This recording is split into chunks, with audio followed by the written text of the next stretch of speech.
All So right. we have 18 people here so far. Well, that's good. I'm trying to see if any of the new potential members are showing up, but so far, doesn't look like it. Sorry.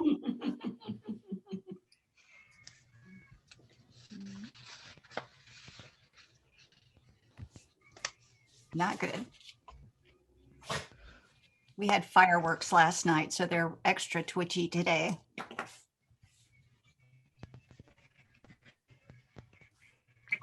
Oh, actually, Kathy Gonzalez, you're joining us today.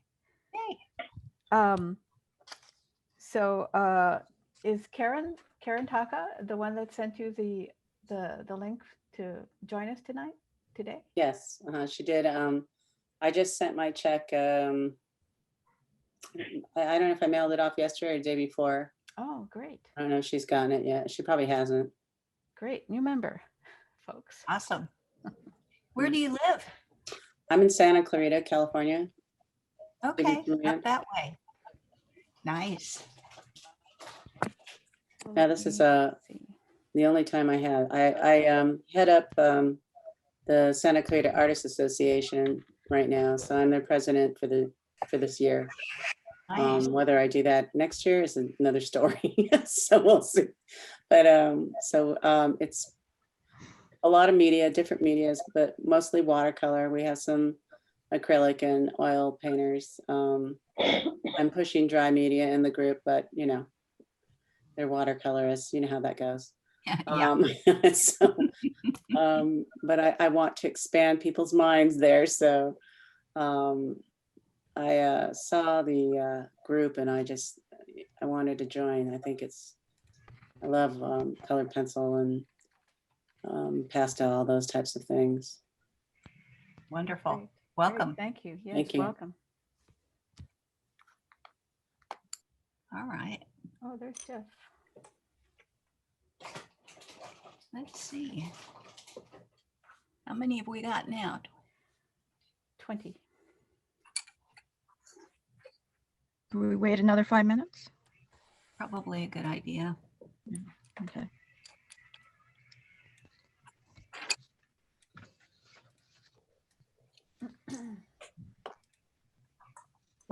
So how is it over in Nevada, Jeff? Oh, what would you think? Hot? Yeah, it just started a couple days ago. Yeah, it's hot. Okay. But it's fine. I'm used to it. That's good. Well, I'm from the desert, so I kind of know what that's like. Yeah. We don't have Ruth. Oh, was Ruth not able Yeah. to? Yeah, Okay. Ruth said she'll be late. Okay. She Oh, said that's she had right. to go to she had to go to a funeral. That's But right. she said she'll join us later. Okay, that's good. Hi, Jeff. How you doing? Good, Jane. Thanks for having me. Well, thanks for coming.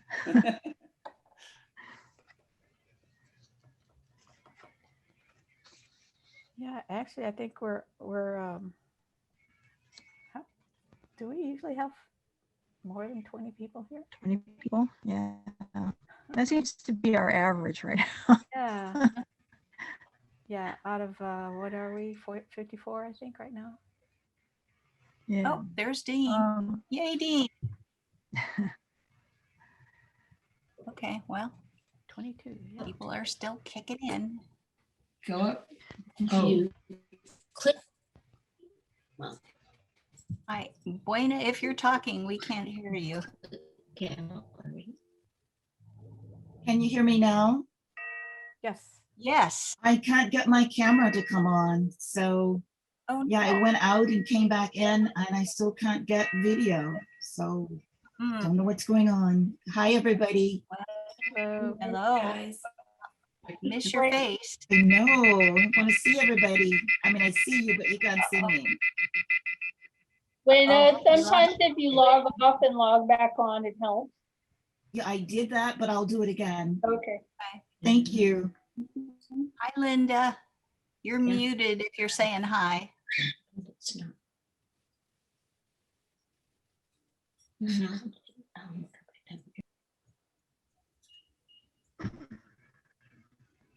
And Gary's trying to get some artwork done. No fair.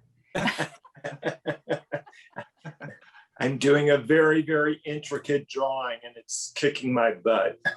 Ah. Are you still working on the lilies?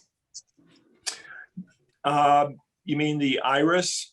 The big one. Oh, the lily. I put that aside for a little while. My mind needed to go someplace else and my body followed.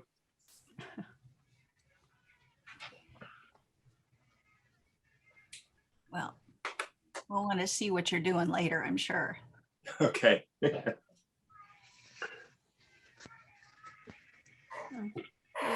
We dropped back down to 19. Yeah, I wonder who we lost. Oh, well, Buena's probably trying to get back up. I'm not sure who else. Yeah.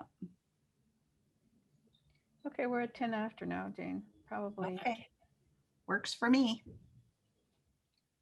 All right. Well, Lupe, you can just keep your eye out on those who are coming in. So Yeah, Connie is coming back. We couldn't get her camera to work, so she's going to log back on her iPad. Okay. Oh, that's one of the ones that dropped out. Like I always tell everybody, don't you love technology? I do, but I don't. Yeah, as long as it works. Yeah. I mean, Okay. where would we be without it? All right, well, let's go ahead and start. Thank you, everybody, for attending today. Just want to say before we move on, thanks for everybody for supporting me. And I was on this job for 5 years now, so I'm glad I'm stepping down. I'm glad to give the baton to Sue. So Sue Donze will be our new president, and Helen Glover will be our new vice president. And we still need to find a treasurer. So if any of you would like to do that position, or if you know somebody else in our group that would be willing to do that, we do need someone, because that's one of the vital positions in our group. So Ruth will fill in for now, but I don't want her to fill in the whole year, because she's done a lot and she wants to step down and be a regular member like me. So, we would like to have somebody help. You'll have plenty of help. Lupe did it for 8 years, and Ruth did it for many years. She was former president too. So there's plenty of us who can give you a hand. So that's really important to get filled. And I really don't have anything else except to say thanks to everybody. Thanks to the membership for attending all of our meetings up until. What? Lost Did- you. Did we Oh, just? Jane, Jane. we lost your audio, Jane. Oh, Oh, no. Jane, Hi, Karen. Hi, Tasha. can't hear you, Jane. Will probably be online, just because of the way things are going right now. We're not sure how to handle everything. And then plus, with the church that we usually go to, with Ruth is a member of that church. They're still meeting, online or in the parking lot. So we're not really sure yet. We're not sure about December either, but when Sue becomes president, she'll, the board will decide what to do depending on the situation at that time. So we just want to be careful and cautious just in case.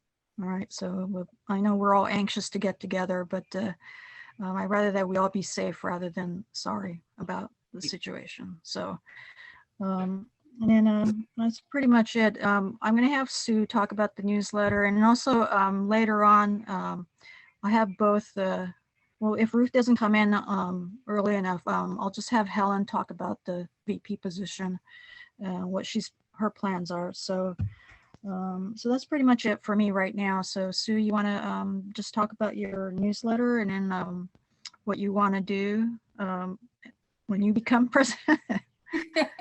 Okay.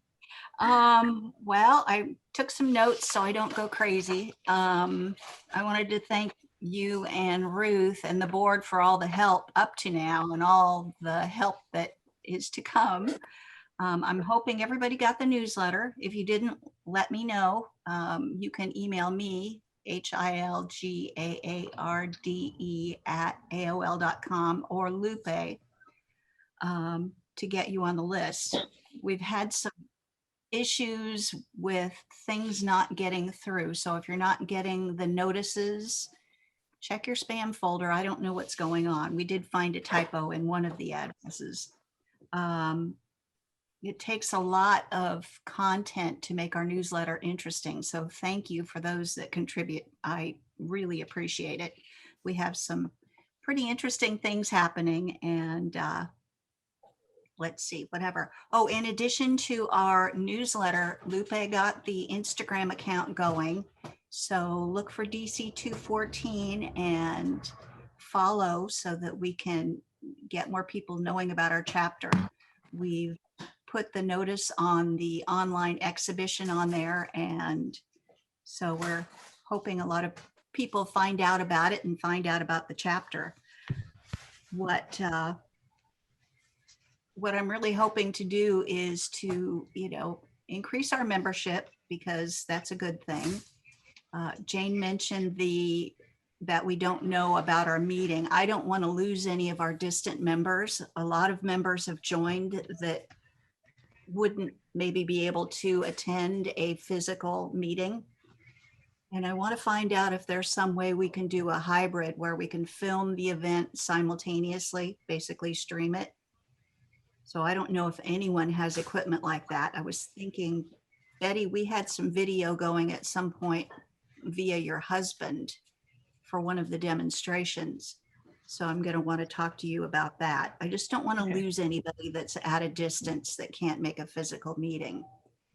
It's a boon to have new members and new blood and lots of interest. So thank you for joining. Okay, that's all I've got right now on those two things. Okay. Yeah, we discussed that. We had a board meeting recently, and Sue did bring that up about not losing our members who are far away. That's the one advantage of the technology, that we can meet each other from different places. So we did discuss having maybe alternate meetings live, or if we can get equipment to do live streaming at a meeting, that's great. But we have to research all that to make sure we can do that. But for now, we'll be meeting online. So that's good. All right. Thanks, Sue. And I'll have you come back again with Helen to talk about the exhibit. Sure. So Helen, do you want to give any news on what your plans are for our next year, since you'll be our VP for the next year?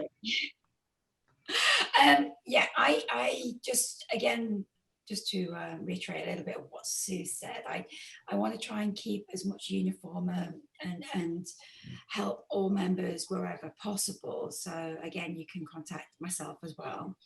We're gonna add in a few extra drop-in and draw sessions for those people who would like to just join in. It's basically where, excuse me, I've got a bad throat, where you it's very casual, no agenda, have a chat, have a draw. You can stay for 5 minutes or the full 2 hours, it's up to yourselves. We've done one previously. We do have one set for the 3rd of July. And if there is still interest and you're still enjoying it, we're thinking about doing them for the 7th of August and September the 4th. Again, you could be there for 20 minutes.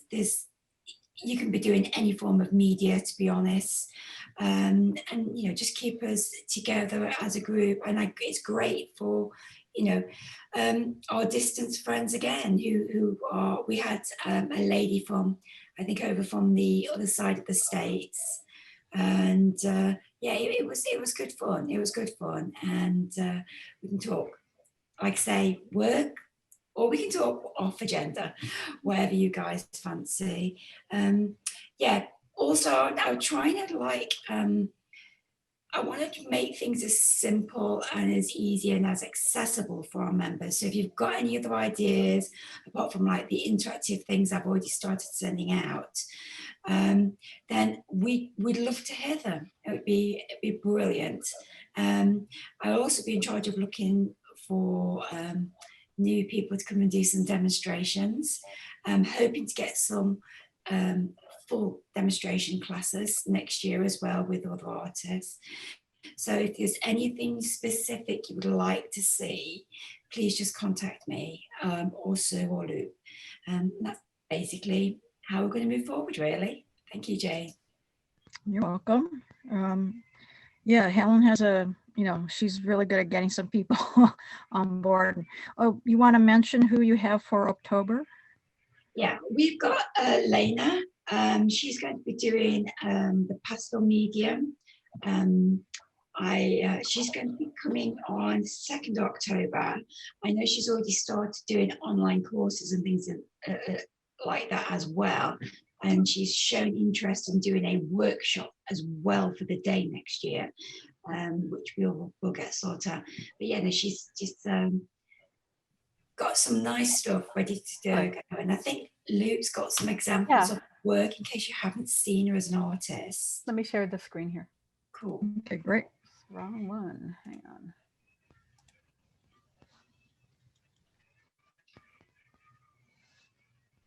Oh, wow. Yeah, that was in the exhibit this year or last year, the 2020.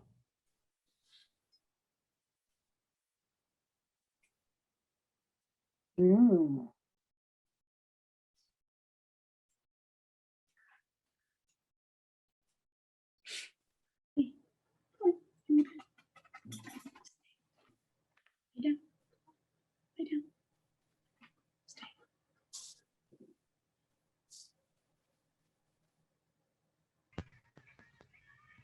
Not moving.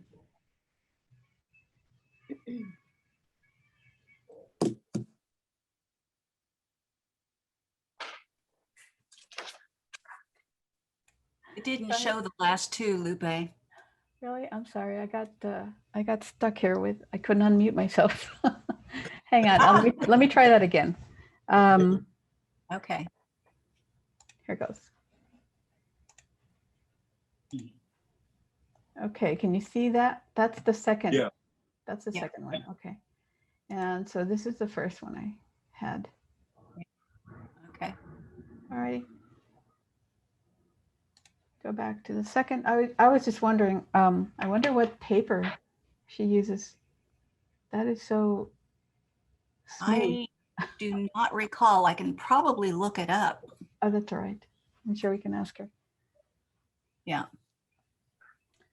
I know she likes to use pan pastels, and she also alternates with Inktense primary layers.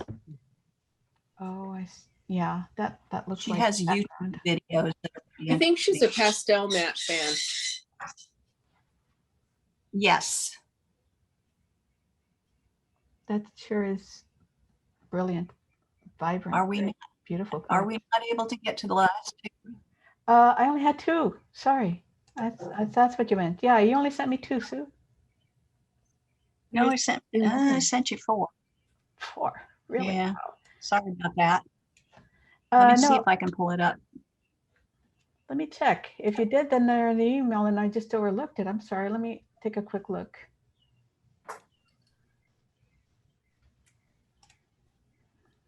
Okay, let's see.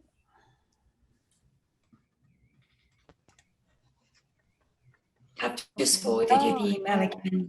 All right, there it is. I'm so sorry. Yeah, Right. I'll add that really quickly here.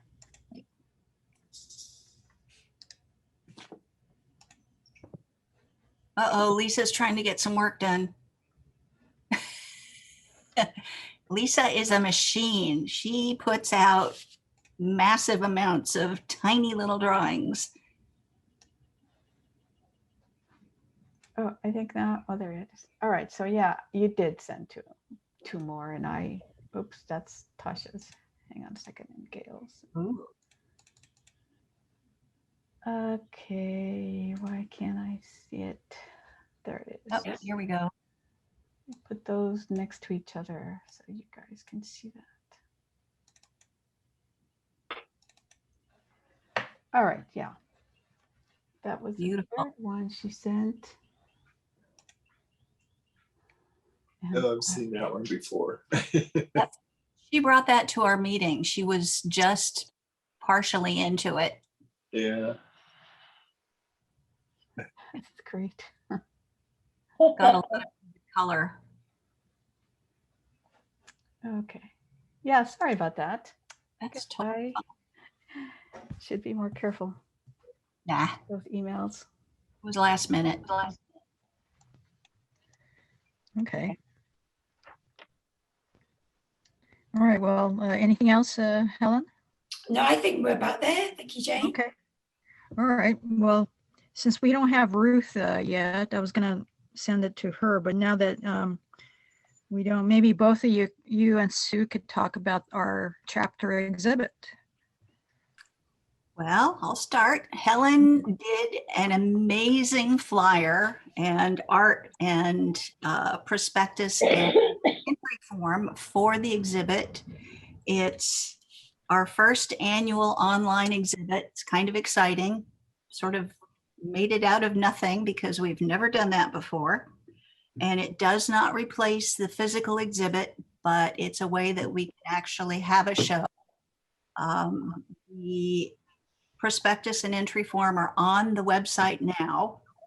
It's open to Southern California colored pencil artists and any of our remote DC214 members. So we have 2 of those that are out of state, and I didn't want them to feel left out.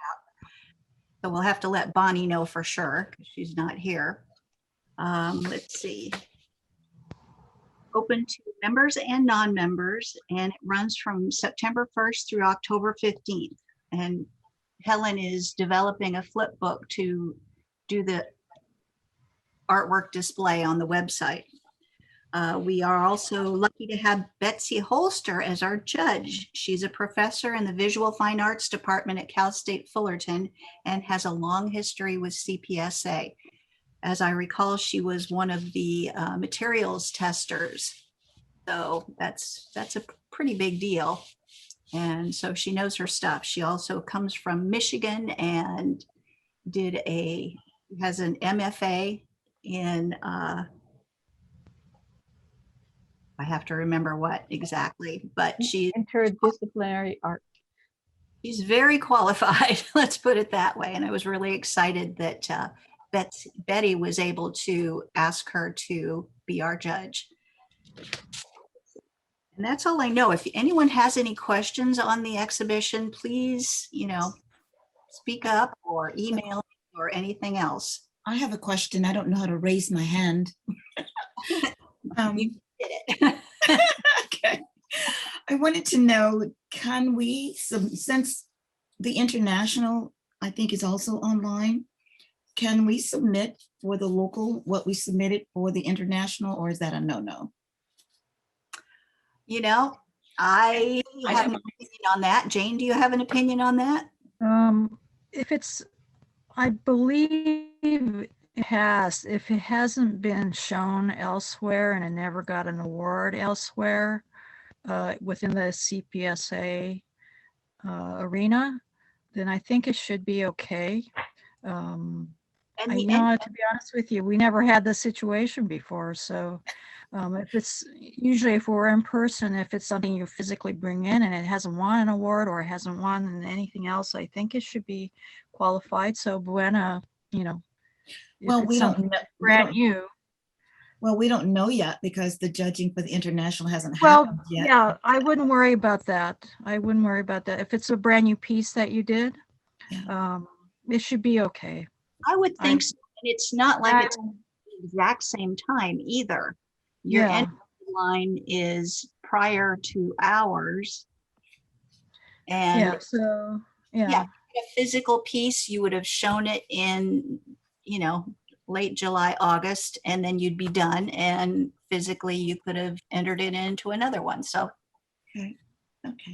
Seems Yeah, to be- we're having this exhibit late because we just couldn't plan it in time in March because of the fact that we were trying to plan it for an online situation, and Sue was kind enough to do her research on it. We just couldn't get a service organization to help us do the online, and we just, I suggested Sue and Helen put one together just, with them, their abilities. So, and I think they're doing a good job so far, and I think it'll work. We don't have to depend on any other service to do it. So Buena, I hope that answers your question. Go ahead and submit it. We don't see any problems with that. So definitely. But thanks for asking about that. So anybody else, if you've entered the international show and it's a brand new piece that you've never shown before, and not shown before in our chapter exhibit, then go ahead and submit it. So I don't see a problem in that. All right. And is there size restrictions? I'm sure it's in the. I don't think we're gonna have a size restriction only because it's online. Okay. So That's true too. gigantic piece if you want it. That's true too. Sorry. No, it's okay. That's a legitimate question.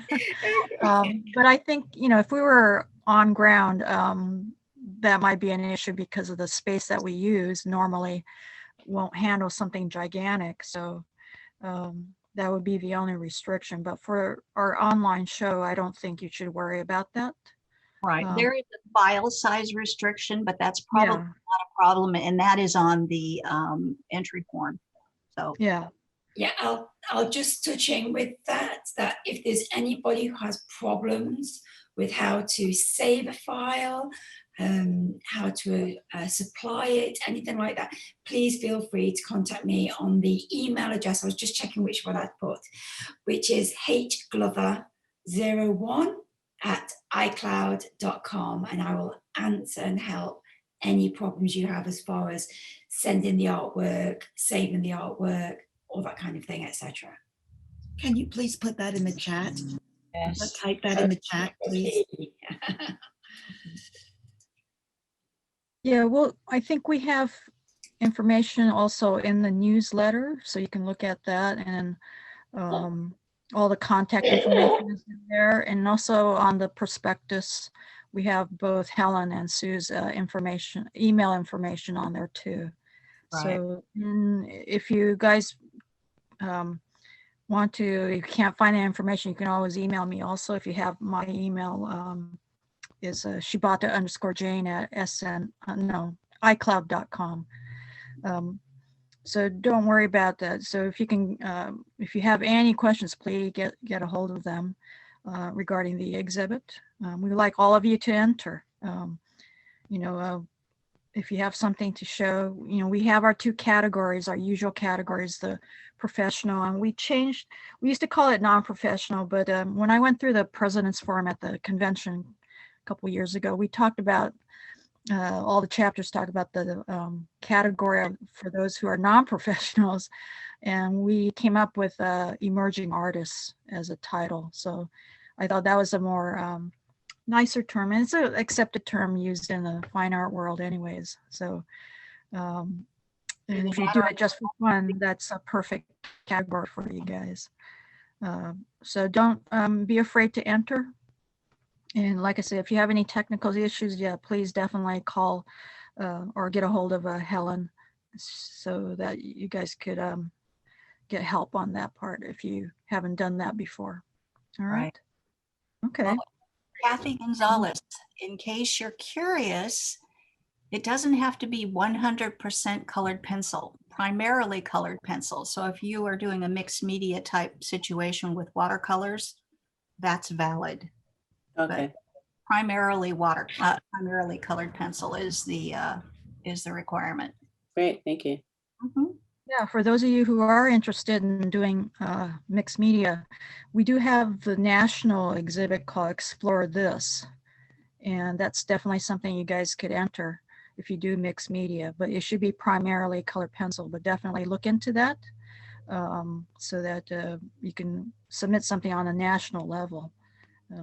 So I highly encourage you guys to do that.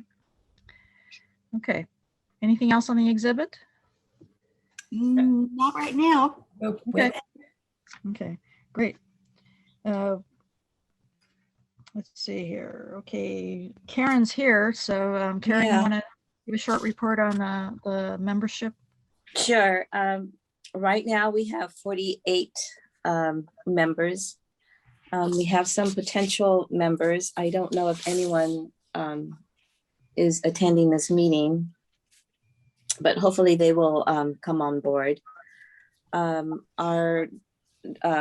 The dues for next year will be until, well, the deadline set for November 1st, like the national dues. And for the 2021-22 year, it's going to be $20 for the local chapter.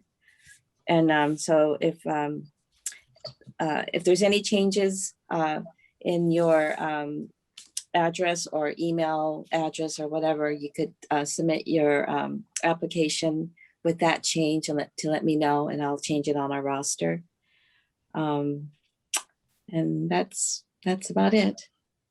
Okay. Yeah, just a reminder. Yeah, just a reminder again. The national membership dues are due.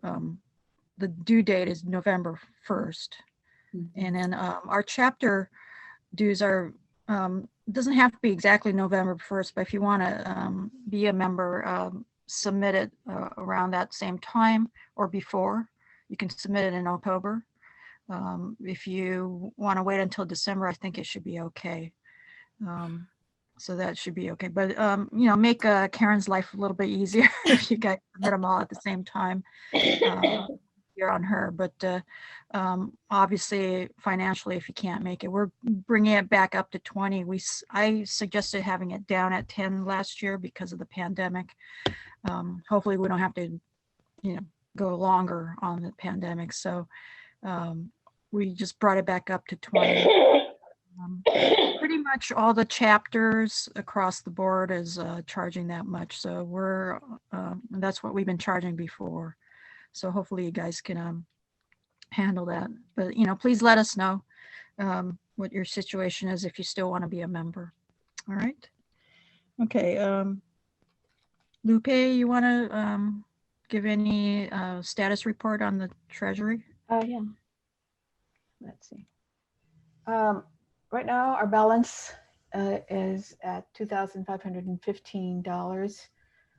It's been pretty dead. Nothing's going on except I guess we did have some heavy expenses go out within the last 2 months.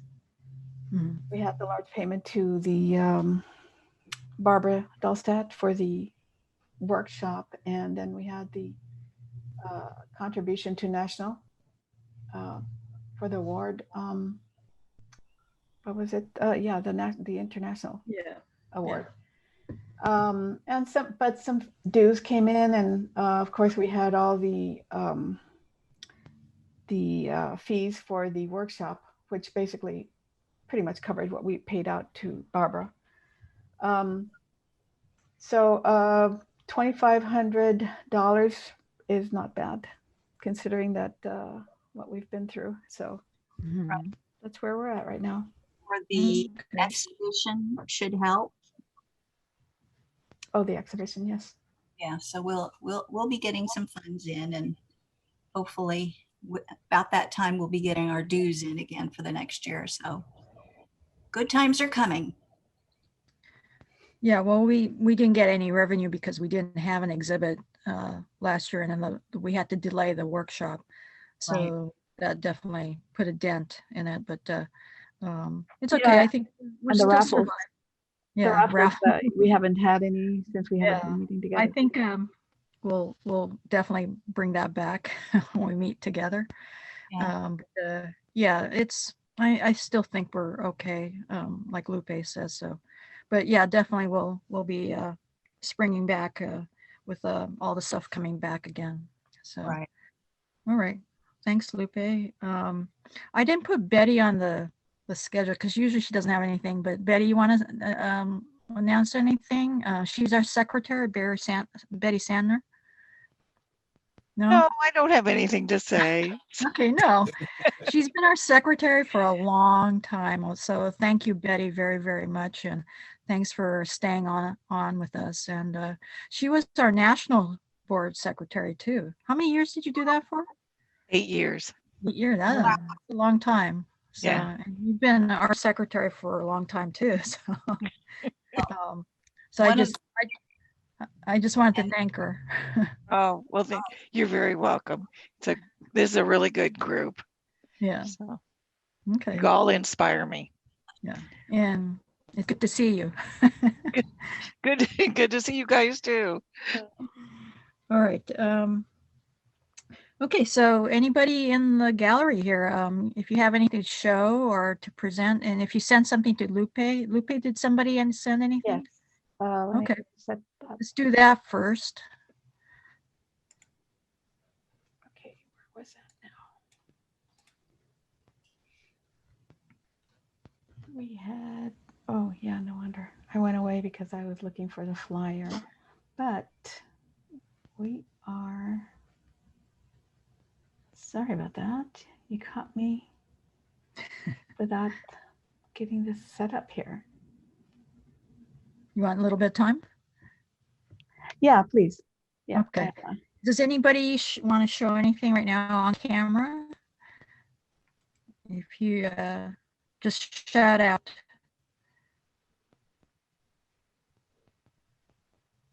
Gary, what you got? No one? I really don't have anything. This is, I'm just doing a trace right now, so I've got nothing. Okay. But I would like to mention, you guys didn't mention about the raffle. Oh, yeah. If you got the newsletter, there was a bright orange square in there that said that we're having a raffle. So there's a deadline for it. It's for two $50 Blick gift cards. So look for that in the newsletter. And we are announcing, let me see if I've got it.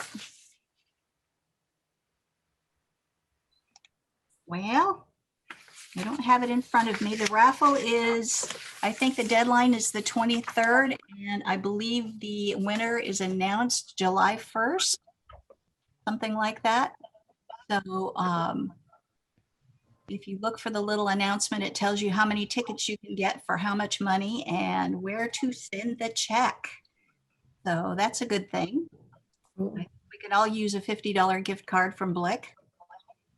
There is no And such. Teresa can't enter because she always wins. I haven't heard from her, so if she shows up, I think she can enter. Okay. Guys, just before we go on, I'd also like to say congratulations to Connie Grace and Sharon Megan. Did I say that right? As featured artists of the month of the Foothill Galleries in La Mesa. Yeah. Congratulations. Yeah, if you go to Sharon's Facebook page, you can see those beautiful pictures. They took a gorgeous bunch of shots of the gallery. So congratulations, ladies. Thank you. Okay. Yeah, Get definitely. that up here finally. Okay, Oh. Lupe. Oh, Gorgeous. So this is Tasha. Tasha, Mm. can you tell us a little bit about this? Yeah, I started this at my dad's. We just went on a trip and I did it on this really cheap hot press watercolor paper, which I kind of regret. I don't think I'll use cheap paper again just because I want the quality in the long run because I was so happy with how it turned out. But it was lots of fun. In the background, I used the Inktense pencils, or actually the blocks, to paint in the base of the black. And then I did pencil on top of that in different colors to give it more vibrance. Beautiful. Yeah. Great. How big is it? Thank you. It's just a little 6x8. Really gorgeous. It looks pretty Thank great. you. Yeah. I don't know. It was fun to do.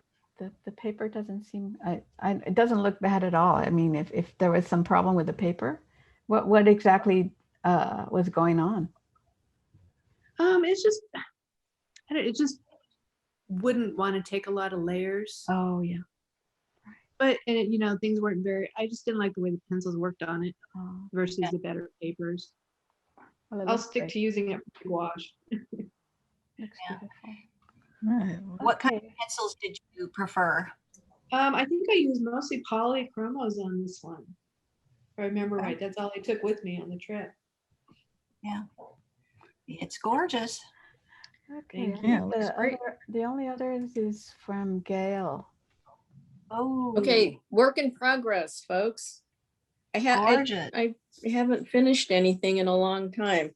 And because this was the last thing I touched, wanted to show that actually working in pastel has helped my colored pencil. I need to be looser. And all I did was use a kneaded eraser and around the eyes and just now outlining the structure of the birds. But this is a companion piece to my jaywalking. Mhm. Somebody mentioned, I think it was the last, either drawing with the Arizona chapter or with you guys, Helen and Sue. Someone mentioned that the art sticks are no longer being made. And that was the secret ingredient to Tracy Frine's method. He had the black art sticks, and then he would use the Gamsol or turpentine to put on the drafting film. So I mentioned that to him. He didn't know that. Oh, I don't know if he has had a stockpile, but I immediately went and looked and I have 4 sticks. So I have enough to continue my series. And these were 2 oiled pelicans, which is, these are my muse for this piece. beautiful. Anyways, we'll see where this experiment goes. Yeah. How big is it, Gail? Oh gosh, it's on the little piece of graphite, or excuse me, graphics. It's like I 9 by don't know. 12. It's their smallest one. Mhm. 8 by 10. I don't know. I didn't measure it. It's really small. It was a piece that I just grabbed and scribbled on. And then it was it's kind of tough when you have a kneaded eraser that you can't get into too many places. But the next part, I'm going to use a Tombow mono eraser and I'll get my details. Yeah. It's gorgeous. It's your photo, right? Yeah, yeah. Beautiful. Yeah, they were rescued during an oil spill. Yeah. Okay. All right. Okay, thank you. Lupe, Um, Lupe, I sent you some stuff that I'm working on. I emailed it to you. Did you get it? No. Huh. Did you do that this morning? No, I did it about 3 days ago, 2 Oh. days ago. Boy, I don't understand if that got away from me then. Okay, I'll be looking for that. Go ahead and if I find them, I'll put them up. Okay. Lisa, you have the work with you that you can show? Well, I'm working. So I just, everybody that I work with on Monday knows that I work with small series and I like working with groups. I have been doing the set of 12 different flowers. And I got 24 made and I have 24 to do, but they're very small. They're only like 2.5 by 2.5 on a big sheet of paper. And I needed a break. So I was inspired by Sue's drawing that she did on the ground with the leaves and everything. So I decided to do some texture drawings. And the first 4 were natural textures. I can get up in just a minute and get them out if you want to see them. And I got, I had a brain freeze on the second group of 4. I did a close-up, and they're about 4 by 4. I did a close-up of a rug, and now I can't think of 3 other man-made textures. So one of the things I was thinking of maybe just throwing some nails on the ground and creating a texture that way. But in the meantime, I'm working on my rose series. So I've been working on this one right now. I don't know if you can see it. Where are you? Can you highlight her? There we go. Oh, looks great. Yeah. And she has like 20 of those. Oh, she showed us 20 the other Yeah. day. So I have 20 already, and I'm doing 20 more. I'm doing a piece called A Wall of Roses, and my husband and I physically sat down and figured out how many drawings I would need to fill a wall 8 feet by 12 feet. And it's something like 200 pieces of this size, which is about 5 by 7. So when I get stuck, I go back to the roses because I have plenty of resource material to use. My friends, everybody sends me pictures of roses. So this is kind of a no-brainer for me. But yeah, if you guys don't mind, I'll get up and I'll get the real drawing of the texture Yeah, one. why don't you do that? Before I forget, Gail mentioned about the art sticks. I actually did notify Sue to put in the newsletter, but she ran out of room on the newsletter. So thanks for bringing that up, Gail. I got word from our district chapter development director, Karen Zaline, that the art sticks are no longer. The Prismacolor or Sanford decided to discontinue those.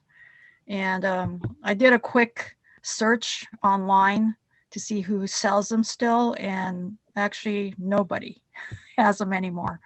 The only place that you can find them is this set of Prismacolor kit that has, I think, 6 colors of art sticks in that set.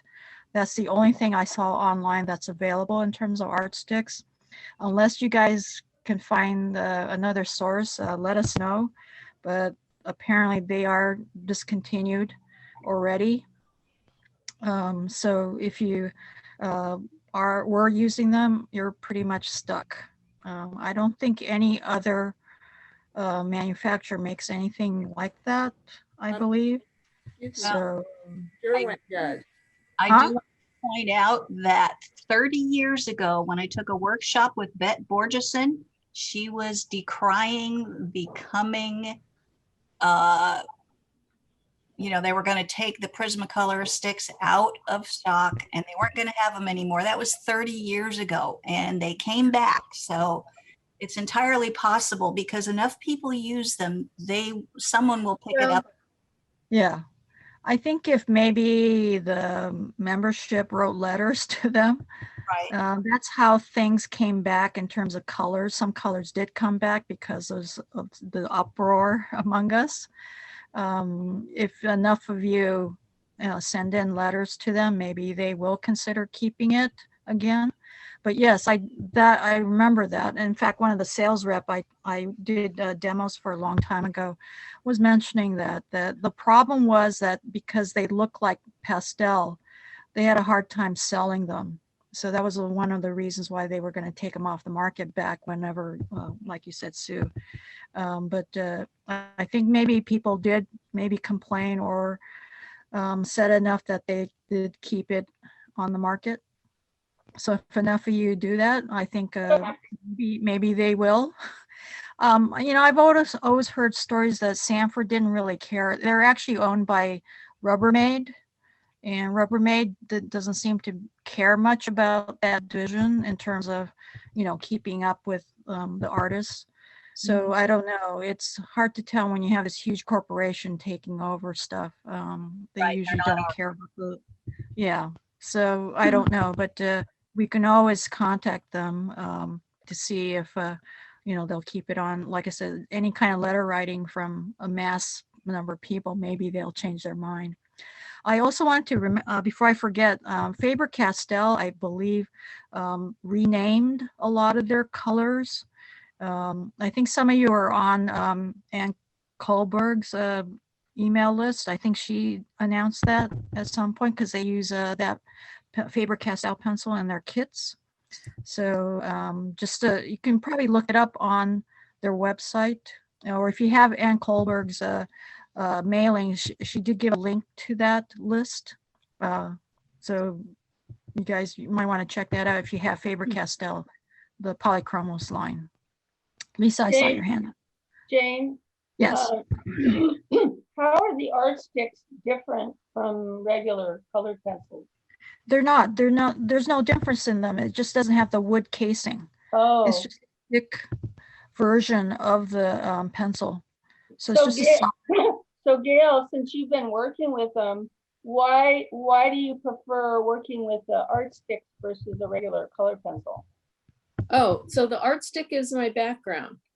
I Oh. melted the background, and that's that was learned through Tracy Fry. And so it's starting off with it's drawing by subtraction. You're erasing rather than adding Okay. pigment.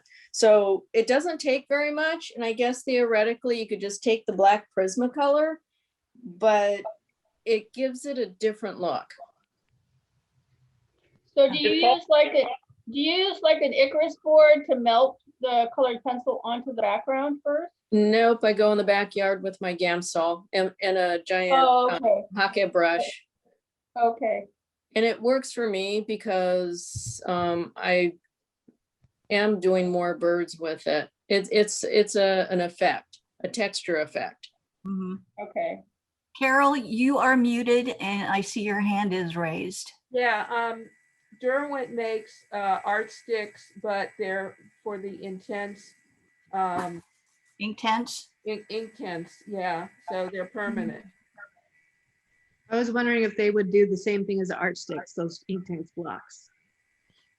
They might be erasable on the drafting film. Might want to try and play with it.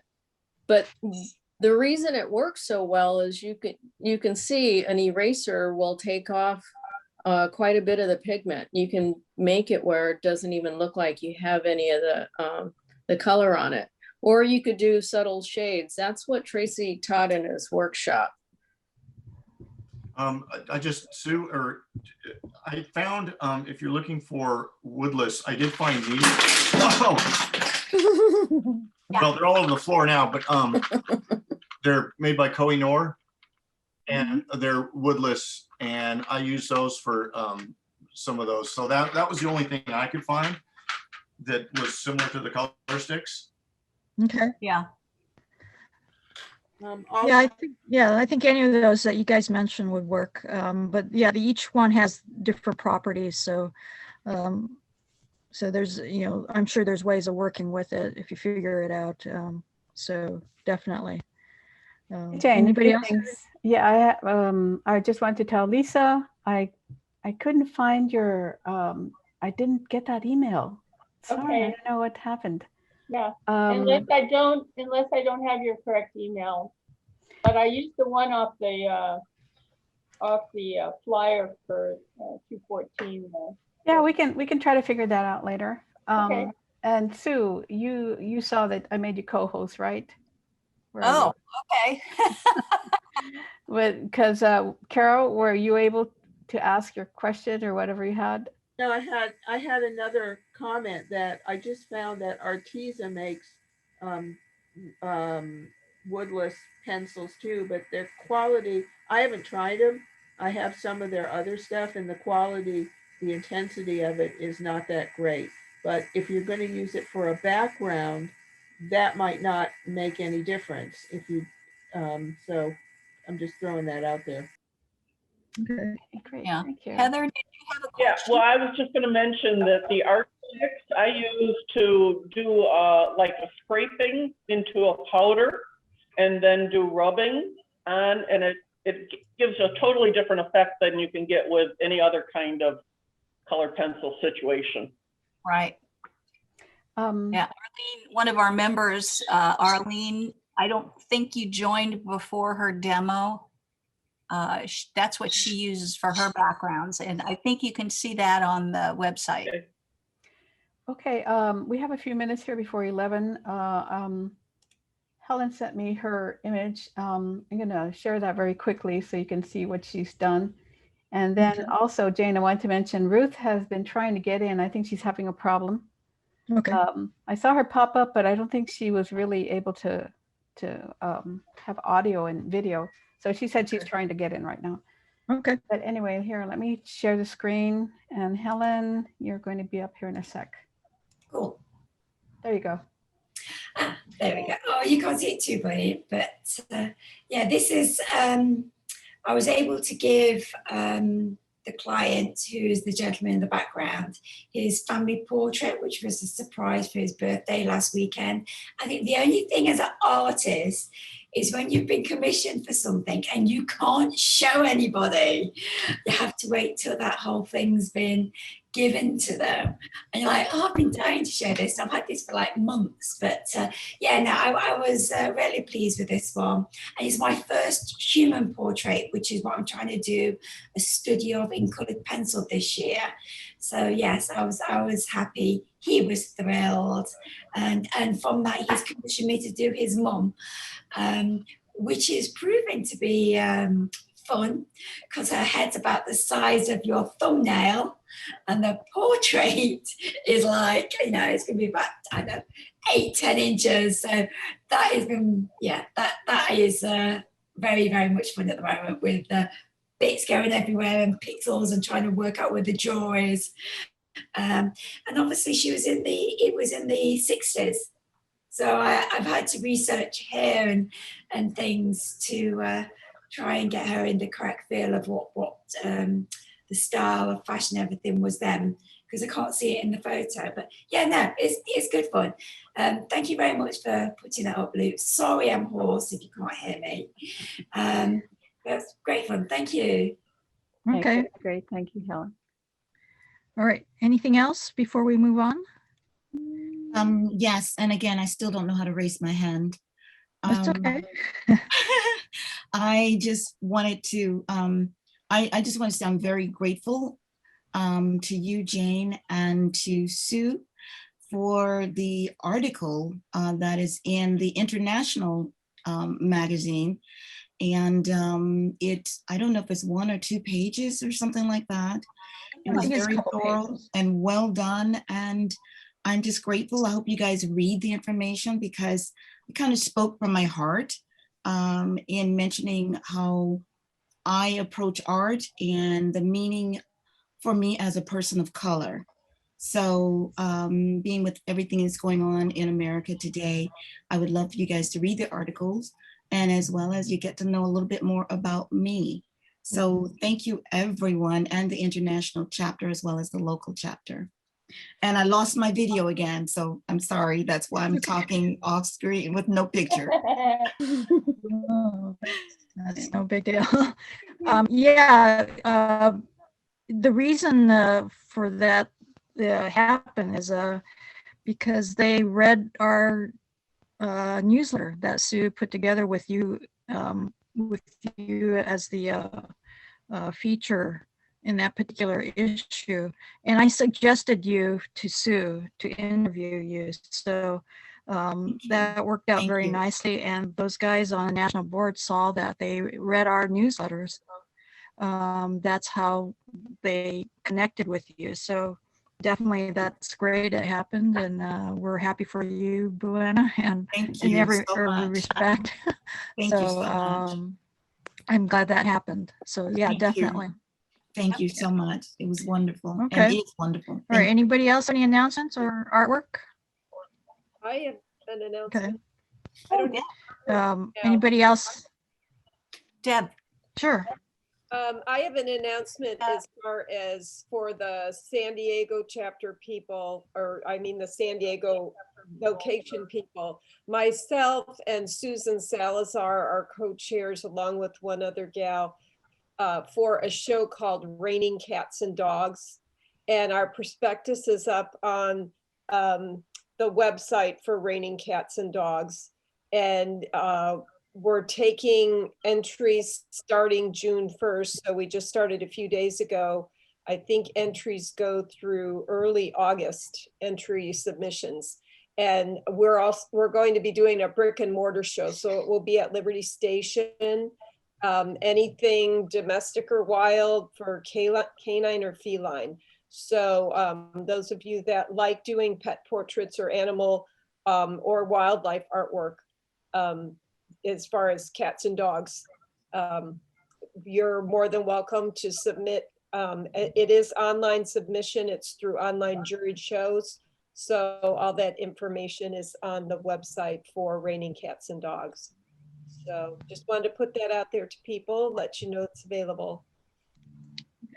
Okay, and there's more information for the email addresses and the web addresses in the newsletter.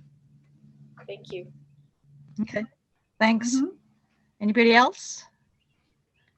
I That's think it? we should go into the break here really soon, and because we gotta get Jeff started. Yeah, we're behind schedule today. But thank you everybody for sharing. Okay, so let's take a 5-minute break. That way Jeff could get ready, and we're looking forward to Jeff, so that you know, we won't run out of time here. But I think we can go over a little bit past 12, can't we? Yeah. Yeah. I So don't it know should be okay. exactly how long it'll take. Yeah. Yeah, Well, it is probably somewhere between, 40, 50 minutes, maybe, something like that. well, we want to give you time to answer questions if everybody has questions. So definitely. And you're co-host already, Jeff. I made you co-host so you can start doing whatever you need, sharing screen or. Whenever you guys are ready. Okay. So let's come back, what, at 11:10? Yeah. Okay. All right. Okay. So my picture isn't up here.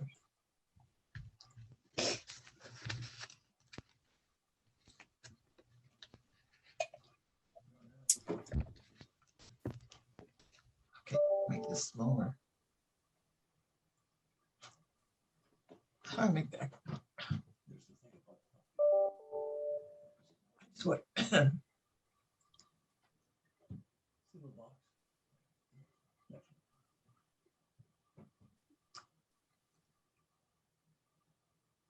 What's going on?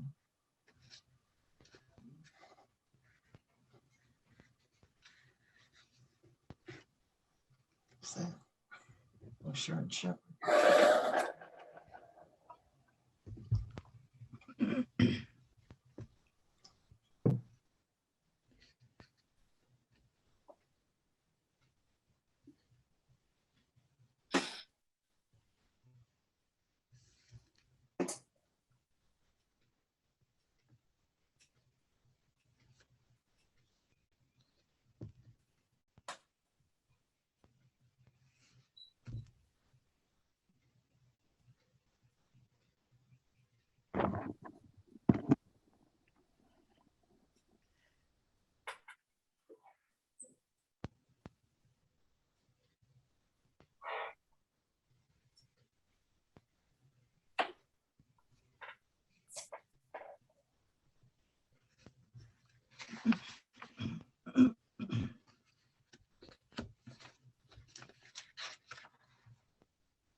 See. How do I get this?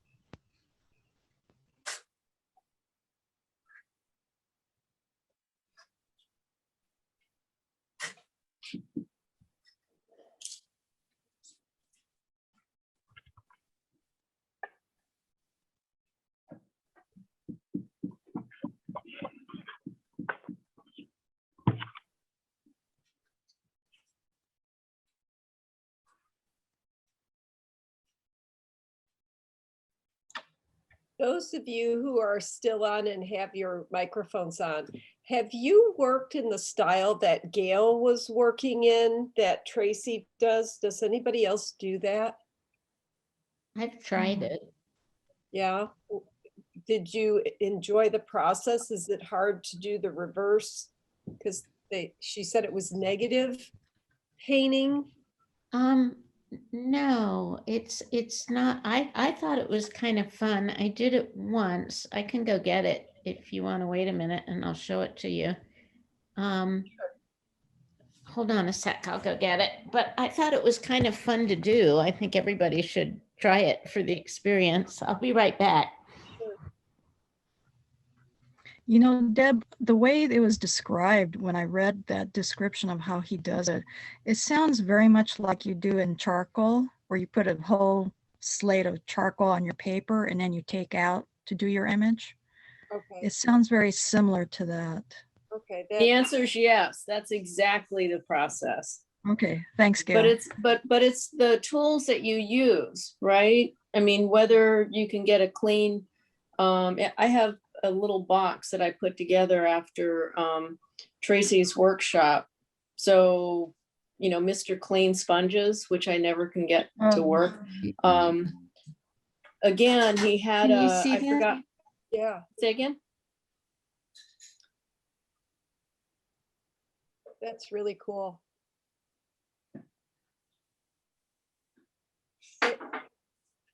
Can you spotlight Sharon's, because I have Gail on, she's still on there.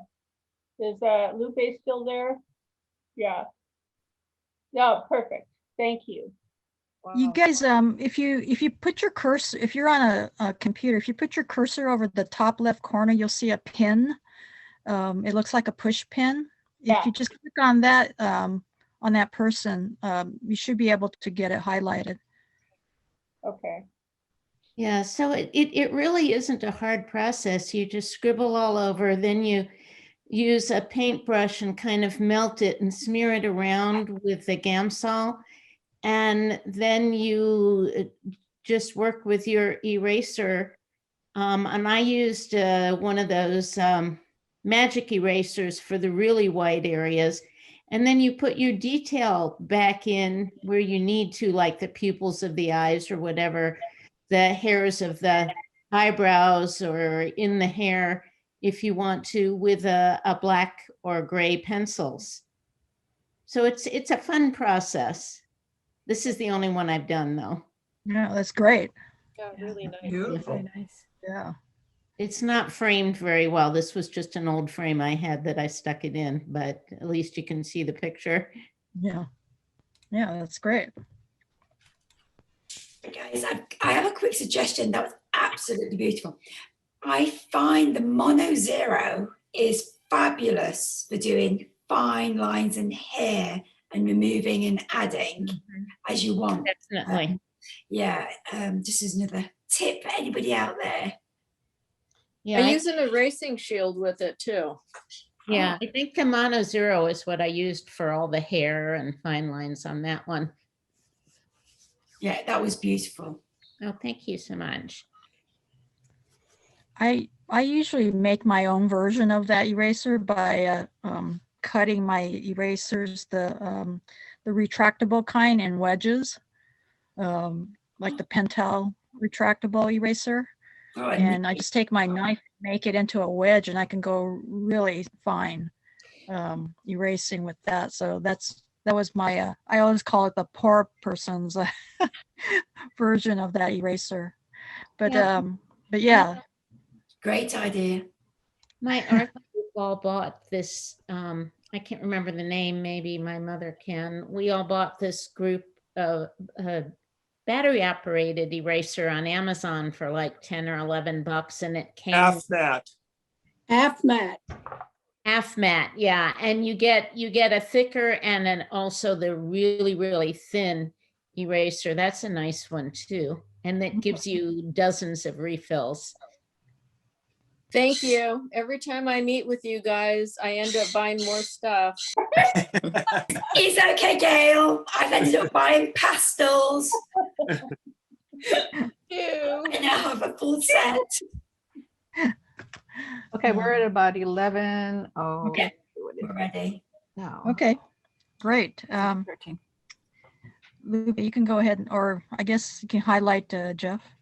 Let me just give a really, really short introduction. Jeff was a chapter member for many, many years until he moved to Nevada. So he's been an award winner, and you've been almost in every national show, right, Jeff? Yeah, I think only 1 year I sat out. I didn't enter. Okay, And but he's won, yeah, he's won every major award. And you got the second year- top award 1 year too, right? With the Well, SIPI I won award? it twice. 3 times. 3 times, yeah, that's great. So Jeff does wonderful work. His stuff is incredible. And you always surprise us with your work, and it's always really, really nice to see your work. So so take it on. Well, I'll give this a shot. So I just share screen, I imagine, right? Yes. Okay. Right now you're spotlighted, so if you have something you need to share, like in one of the apps on your computer, then you use a share screen. See if it lets me. So.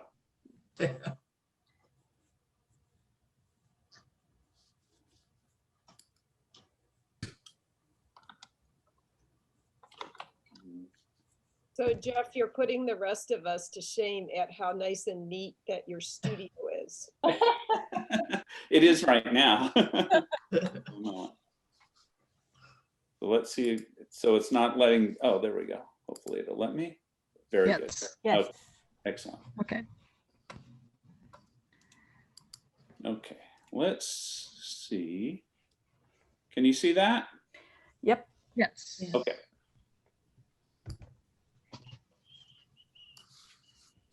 Can you hear me okay? That's the part I was. Yes. Okay. Can I suggest before you start, everybody mute their microphone so that he doesn't have any interruptions, and ask your questions at the very end, or save it on the chat, and maybe Lupe could keep an eye out, or anybody could keep an eye on the questions. All right. Thanks, Jeff. Okay. So can everybody see where I'm moving the cursor? Yes. Can everybody see Yes, that? it's moving. Yeah, we can see that. Okay, so I'm going to start. Thanks for having me, by the way, guys. Wasn't really sure what I wanted to talk about. And then I decided, you know, there's a surface I really love. And I just thought, I'm just going to share my love for the surface. And it may be something you're familiar with, but you might learn a few new things about it. But I wanted to start with a hypothetical question. And that is, if you had to lock in and choose a single art surface to create any type of two-dimensional art, what would that surface be? And note that this would be the only surface that you could ever use. Okay, you're limited. You've got one surface. It's all you. It's like, I'm a grown-up. I went to art school. Now, oh, I have one surface I have to use for the rest of my career. What would that one surface be? Think about it for a second. I mean, have you come up with your one and only surface? Maybe canvas, watercolor paper, Stonehenge. For me, the answer is an underrated and undervalued surface. And there it is, illustration board. And that is today's demo topic, exploring the world of illustration board. So I have been a fan of this surface since I first began to use it back in high school out there in Redondo Beach, California, long, long ago. And since then, I have created school projects and displays, a few hundred illustrations using different mediums,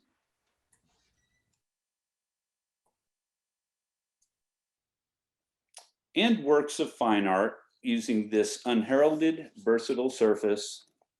And here's just a few that I've done.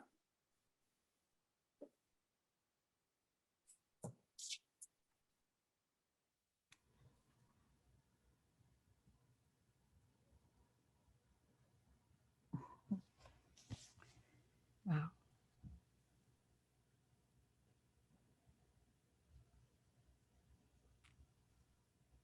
That's amazing.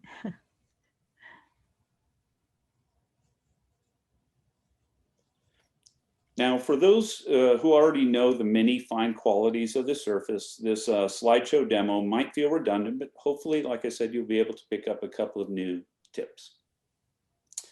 So let's start with a little background of the surface, all right?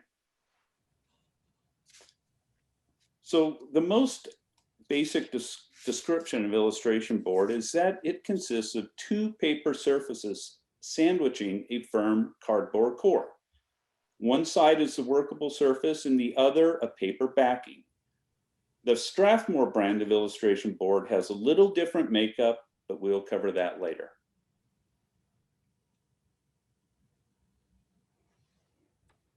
So illustration board is readily available at your local art supply store or online. It's easy to store. You can stand it upright or flat. It's easy to ship, and it's relatively inexpensive. Illustration board is also the favorited surface of legendary artist and illustrator Drew Struzan. And you can read my disclaimer on there. So I didn't want to use his work without permission, really. So Drew used acrylic and colored pencil for much of his famous movie poster work. And I'm thinking maybe some of you have seen his work in the past. Oh, yes. Oh, yeah. When I was a budding young illustrator, that's who I wanted to be. He's my idol. So illustration board provides many benefits to artists. It is affordable, disposable, and could be applied in a number of ways. It is a superior tool for artistic techniques that involve airbrush, watercolor, acrylic, graphite, ink, markers, pens, and of course, colored pencil. Now, for some artists, watercolor on illustration board is the best thing that an artist who likes this form of painting can imagine. Now, I know there are some that watercolors who prefer the paper, but there's people that do watercolor and are crazy about illustration board and just love it. I know there's pencils in the photo, ignore those. However, there's also some alternative forms of usage for this universal tool. For instance, an illustration board can be applied in photography as a background. A black illustration board can be used as a great background for product photography, as shown here. Meanwhile, a white illustration board can be utilized as a reflector to help with the control of light during the process of photo creation. Also, with this firm surface, there is no need for a separate drawing board. Maybe, it really depends, but you don't have to have one. As you see, the application of illustration boards are versatile and depends only on the artist's needs and imagination. Now I'm going to talk a little about the manufacturing of it. So most illustration boards are 80% cotton rag and 20% wood product, which is close but not fully archival. Manufacturers are now producing more 100% cotton rag illustration boards, mixed media boards, museum boards, canvas boards too. And Crescent is the manufacturer in particular. Now, the biggest or the most frequently asked questions about illustration board. So what are the biggest differences between drawing paper and illustration board? The answer is illustration board, they differ in that they are sheets of drawing paper mounted to one or both sides of a heavyweight board to provide the stiffest surface yet. Can I paint on illustration board? Art boards such as museum board, illustration board, or fiber board are all ideal for painting with acrylic. The firmer texture means that they won't warp as the paint dries. There are many acrylic painters who work exclusively on illustration board. Oil paints are not recommended to use directly on paper-based products as there will be too much absorption of the oils into the substrate. The paper surface of the illustration board would need to be carefully primed with coats of gesso and who knows what else. Is illustration board available in multiple colors, like mat board? And the answer is no. It's primarily white, warm white, and black, which has limited use and is often used for mounting. Is Bristol board the same as illustration board? I think that's probably a common question. No, Bristol provides two working surfaces, front and back. Illustration board is generally only finished on one side. A Bristol board is usually lighter in weight and is intended for longer term use and preservation. Which brings us to the Strathmore brand of illustration board. So the Strathmore 500 series Bristol illustration board is a Bristol board. You can work on either side of the 100% acid-free cotton fiber board. According to Strathmore, now this will sound like a Strathmore ad, their 500 series illustration board is composed of 500 series drawing sheets, which are mounted to both sides of a high quality archival lignin-free whiteboard to create a balanced tension that resists warping. Their high quality boards are available in varying thicknesses. The Strathmore vellum or cold pressed surface is ideal for graphite pencil, colored pencil, charcoal, pen and ink, marker, soft pastel, mixed media, oil pastel, light wash, and collage. All of Strathmore's fine boards and papers carry the recognizable embossed Strathmore logo shown here. It's a quality product that I have leaned on through the years. The big question, board versus paper. So I enjoy the process of selecting proper art supplies. I think many of us do. But one of my pet peeves is going to a brick and mortar art supply store with the intent on finding that perfect sheet of drawing paper.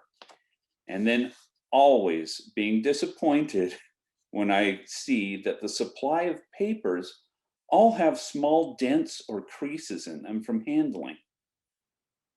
And this is especially true when I look through the Canson Mi Tientas rack. It's so sad. I see it constantly.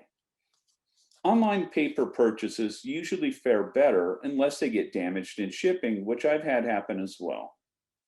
On those occasions when I did find a pristine piece of drawing paper at a store, I would usually also buy a similar sized piece of illustration board just to travel in the bag with the paper sheet, especially if it was at all windy. I think that this frustration with paper sheets is an underlying reason as to why I tend to lean toward illustration or mat boards for my works. The surface won't damage as easily. With boards like illustration board, you can also tape and mask with little worry of tearing or destroying the tooth of the paper, as you might with a lighter weight paper. They're just not as delicate, providing more worry for me. The advantages, there are some advantages with paper though, and that is that paper's offered in multiple colors and finishes. It's usually less expensive since there's less material. And for some, it can be purchased in handy pads, right? And my tip is when purchasing boards, as with papers, watch for any impressed lines or irregularities with a visual once-over of the surface. Finishes. So cold press, hot press, and this had come up earlier a little bit with somebody sharing their work. So cold press, hot press, it's always been confusing to me, and I will admit it. You have to memorize and attach the characteristics of both products to their hot and cold manufacturing name. And to me, cold press always sounds like it should be slick, like ice, but it's not. It has texture. I like simplification when it comes to designating names for items and functions. I'm going off the base for a minute. I always just felt that that illustration boards should just be called smooth and textured to save that extra amount of thought. But I also feel the same way about certain camera functions, like selecting aperture on a camera should just be called depth of field, and ISO should just be called light sensitivity. But these are just my own personal gripes and issues. So, all right, get back on topic. So here we go. So cold press boards have texture, which works great with colored pencil and acrylic.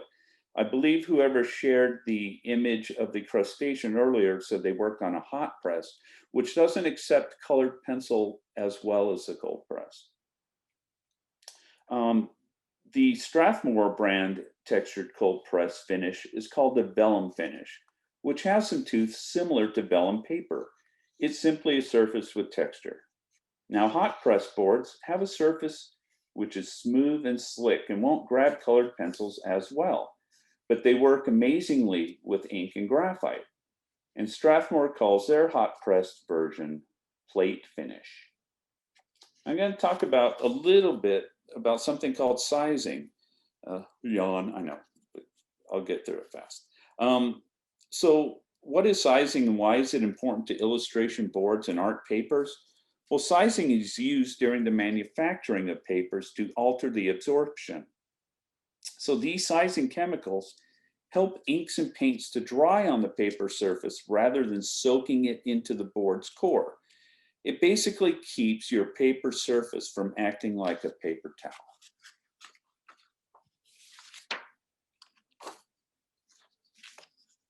So weights. Illustration board can vary in thickness from 1 to 3 millimeters. The focus here will be on the two most common brands, Strathmore and Crescent. The Strathmore 500 series vellum lightweight board. It's 10 ply, it's a little bit heavier than poster board, and it's a little more prone to some warpage, but it's the easiest to cut. I'm currently working on a piece with the Strathmore 10 ply.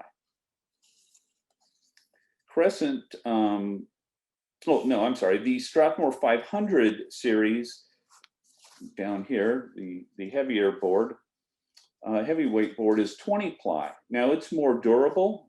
It can take greater amounts of water and paint with little to no warping. Universally, this is the most common weight of illustration board, similar to the weight of mat board. And just note that Strathmore also makes a smooth plate finish version of this heavyweight board. On the right, you'll see Crescent boards, and Crescent now they produce a wide variety of boards, illustration boards, marker boards, watercolor boards, each with their own characteristics. There's so many you would probably need to consult the Crescent website for a full list of their boards and their attributes. Now, my focus will be on their number 110 and number 310 professional grade illustration boards, because each of those have a 100% rag surface. The difference between the two is the weight. The number 310, the higher number, is actually the medium weight, like most common boards, while the 110 illustration board is a heavyweight board. And speaking of heavyweight boards, Crescent also makes one that is 24 ply, you see here, and almost 2.5 millimeters thick. It's extremely rigid, but the most difficult to cut through. And also note that Crescent also produces a similar heavyweight board to this 24 ply, but with a rough watercolor surface, if you like that. So other manufacturers like Bainbridge, Alvin, Beanfang, and others, they make a variety of boards, though they're just not as common or readily available as the Strathmore and Crescent.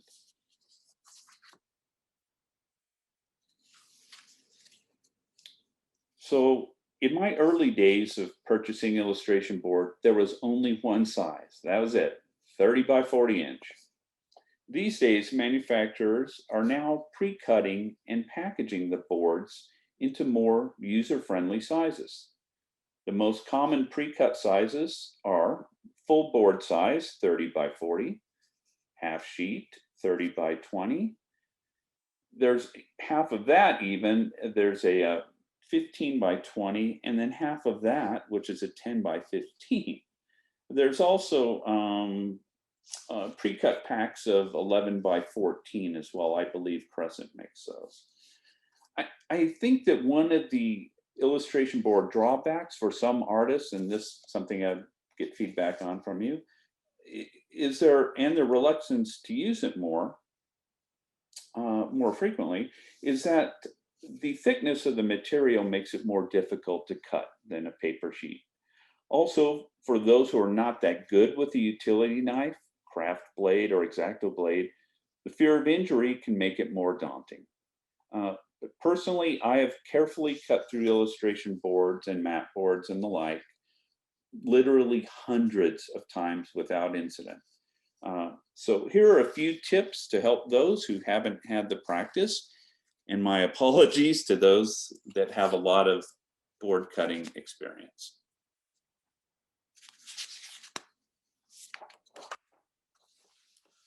So these are the cutting tools, and that's really a key, is to use the proper tools when it comes to cutting these things, and it really will make your life easier. Cutting mats, for example, use a nice flat cutting surface, which isn't placed too high or low. See, 28 to 36 inches, probably a nice overall range, you know, which will work with most heights. You don't want to cut too high where you're, you know, cutting at the level of your neck or down toward your ankles. It needs to be somewhere in between there. Self-healing cutting mats with helpful measurements are available. I'm sure everybody probably has one, but they come in a lot of different sizes. I have these two, which I use constantly, an everyday 18 by 24, which sees the most of my work. I have it handy and will place, use, and remove it from my flat surface drawing table in a jiffy. It stores easily nearby. When I need to cut larger than 24 inches, then I will use that green 23 by 35 mat. But to be able to really get above it at a good angle and cut properly, I will take it to another table, which is lower than my drawing table. So you will absolutely need a sturdy metal straight edge to cut against. A plastic edge just won't cut it. You see what I did there? Oh, sorry. Okay, so as with my mats, I use 2 straight edge type rulers. My 24-inch metal ruler with rubber grip is a workhorse. I use it for most general measurement as well as for most of my cutting.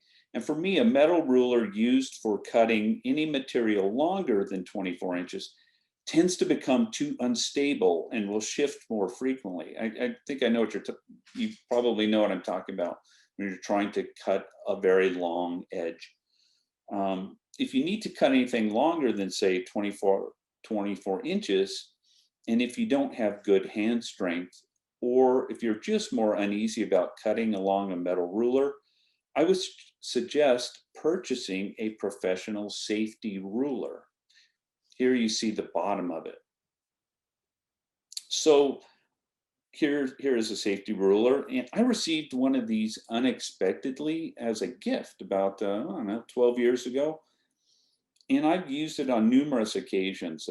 Safety rulers like this come in a few different sizes, from 28 inches, which is what I have, to 40, 52, are you ready for this? 64, 76, and up to 100 inches.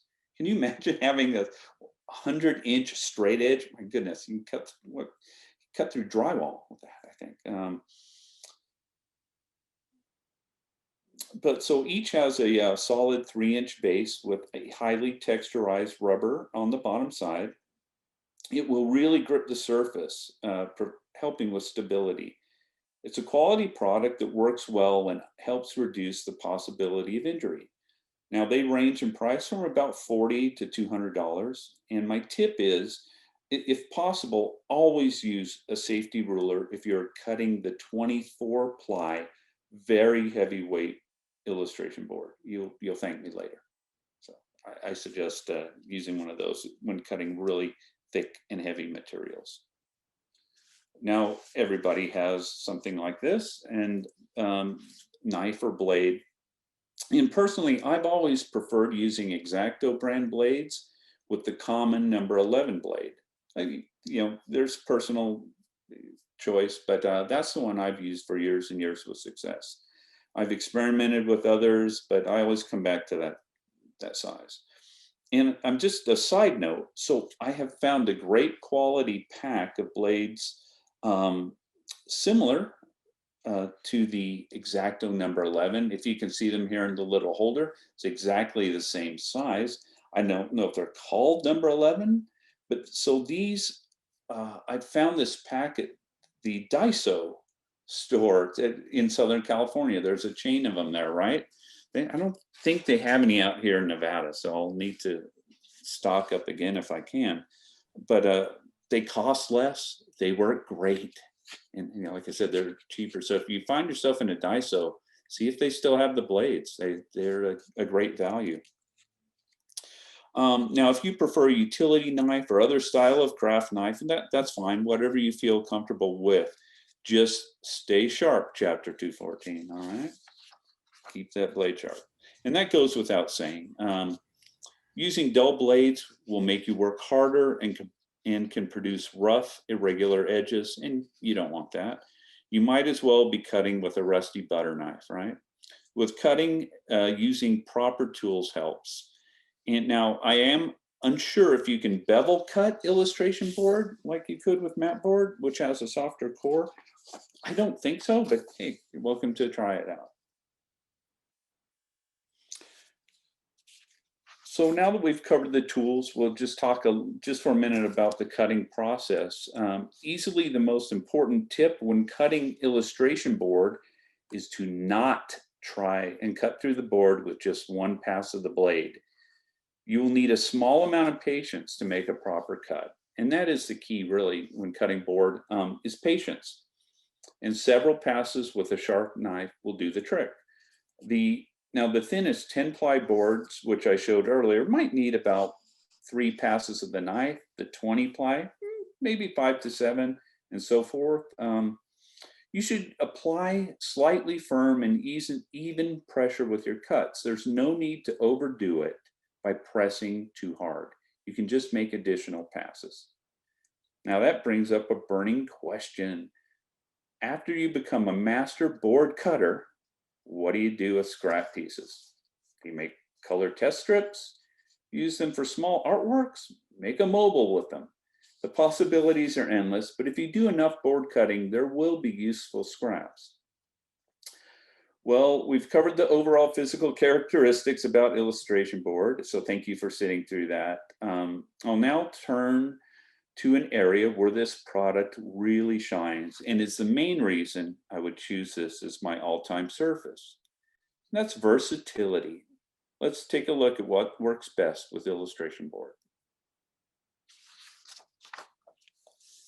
Well, airbrush. That's a no-brainer, really. The ability to spray liquid paint onto a paper surface without it buckling, as well as the ability to move adhesive brisket paper without surface damage, makes illustration board a dream for airbrush artists. Are there still any of those left? Not many.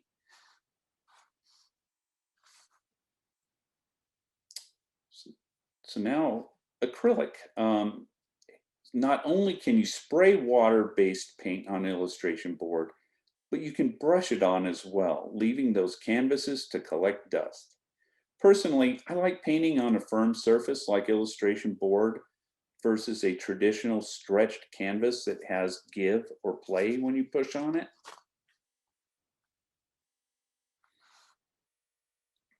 Now, liquid gesso can even be applied to a board using a 3 to 4 inch brush and 1 to 2 coats to use with acrylics or mixed media. Here I didn't, I just used it pure. But you can even tint the gesso to help provide a background color. Some artists will even apply clear acrylic medium to the back of the board to help seal the board against moisture. Now gouache. So not many folks use gouache or opaque watercolors, as they're also known, anymore. But textured cold press illustration board with gouache are magical together. I once had an art class, and illustration board with gouache was all we used. So here I've applied some gouache and it's still wet at this moment, or in the photo. And I will give bonus points, not that you'll get anything, but but bonus points if you know what that tool right up there is. So It's a I'm ruling sure I'll get some pen. responses at the end. Right? So anybody nodding yes, they know what it is? They think they know what it is? Okay. Now to get to, now for a more modern medium, were mentioned earlier, pan pastels. So a good rule of thumb to me is that if you can use colored pencils on a surface, you could probably use multiple types of pastels as well. Pan pastel being one of those. So in this next image here, all I'm showing is that I have applied these 3 different mediums to one piece of illustration board, which I had masked, and we'll go into that soon. And then I removed the masks without damaging the board, and you look at the nice crisp edges. Well, like I said, we will touch on that in a little bit. Markers will also work on illustration board. Now, I think marker papers are probably the preferred surface if you want to, but they'll work fine on it. And in fact, here's a piece I did that was in the last, won an award in the last Explore This show. It's called Transfiguration, and it's colored pencil over alcohol-based markers like I just showed. And there was a little solvent thrown in as well. And this also was created on illustration board.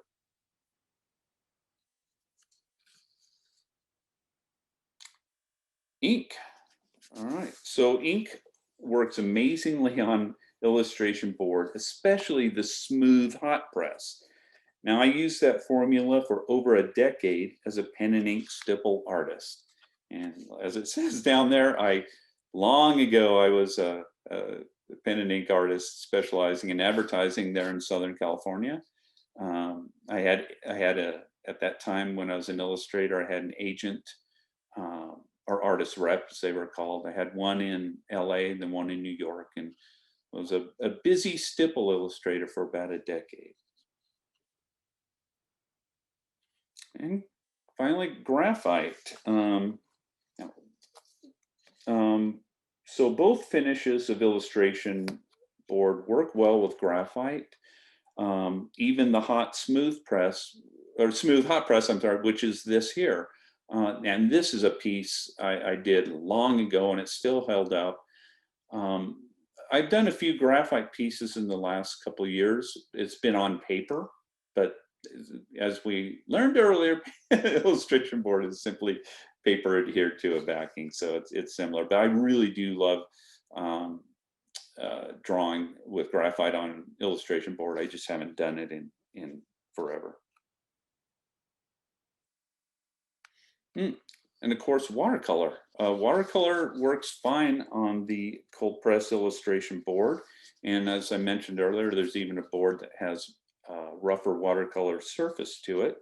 And so many of you might already know the advantages of using watercolor on a board. Minimal buckling being the biggest, right? That's the thing about watercolor papers, unless you treat them first or wet the backs or whatever. There's always the risk of buckling, but not so much with board.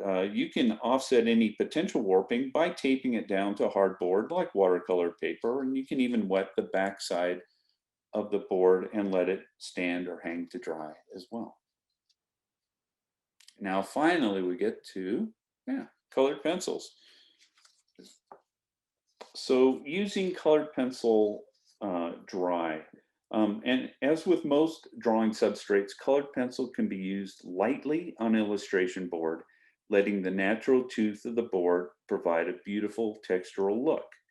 And yes, as I noted at the bottom, dragging the pencil tips lightly over the hard surface produces a louder than normal scratchy sound than with most papers. If you can get past the sound or put on some headphones, I think it'll be fine. But I think that where illustration board really shines as a surface which can handle, which is as a surface which can handle heavy applications of colored pencil. The textured tooth of cold press or vellum finish board allows for thick layers of pigmented pencils. If you really want to impress, pun intended, with rich blendable layers of color, I would suggest trying Crescent 310 cold press illustration board with softer core pencils like Prismacolor or Luminance. The color laydown is fantastic, but similarly to using sanded surfaces, your pencils will wear down quicker. I guess that's the trade-off for saturated color. This example here is Prismacolor Premier pencils over and underpainting of Derwent Inktense pencils on Crescent 310 textured cold press illustration board. And these images are from a potential step-by-step do-it-yourself kit that I'm putting together. I was hoping to have it done by the spring, but got sidetracked.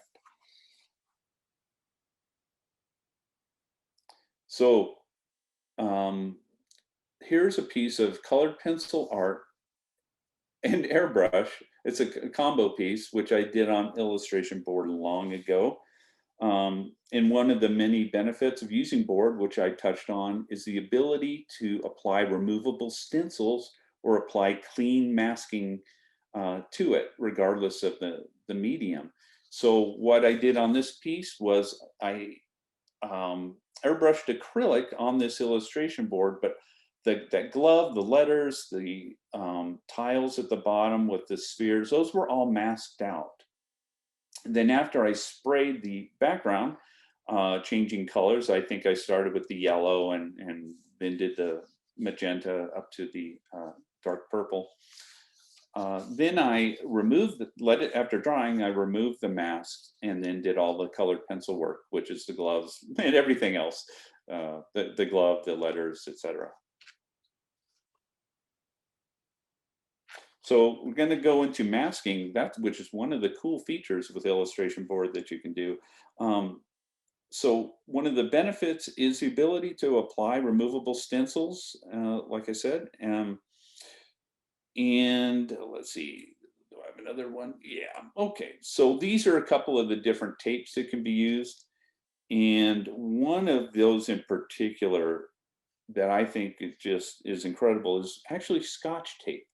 Using Scotch tape on either illustration board finish is a wonderful little secret that I don't think everybody knows.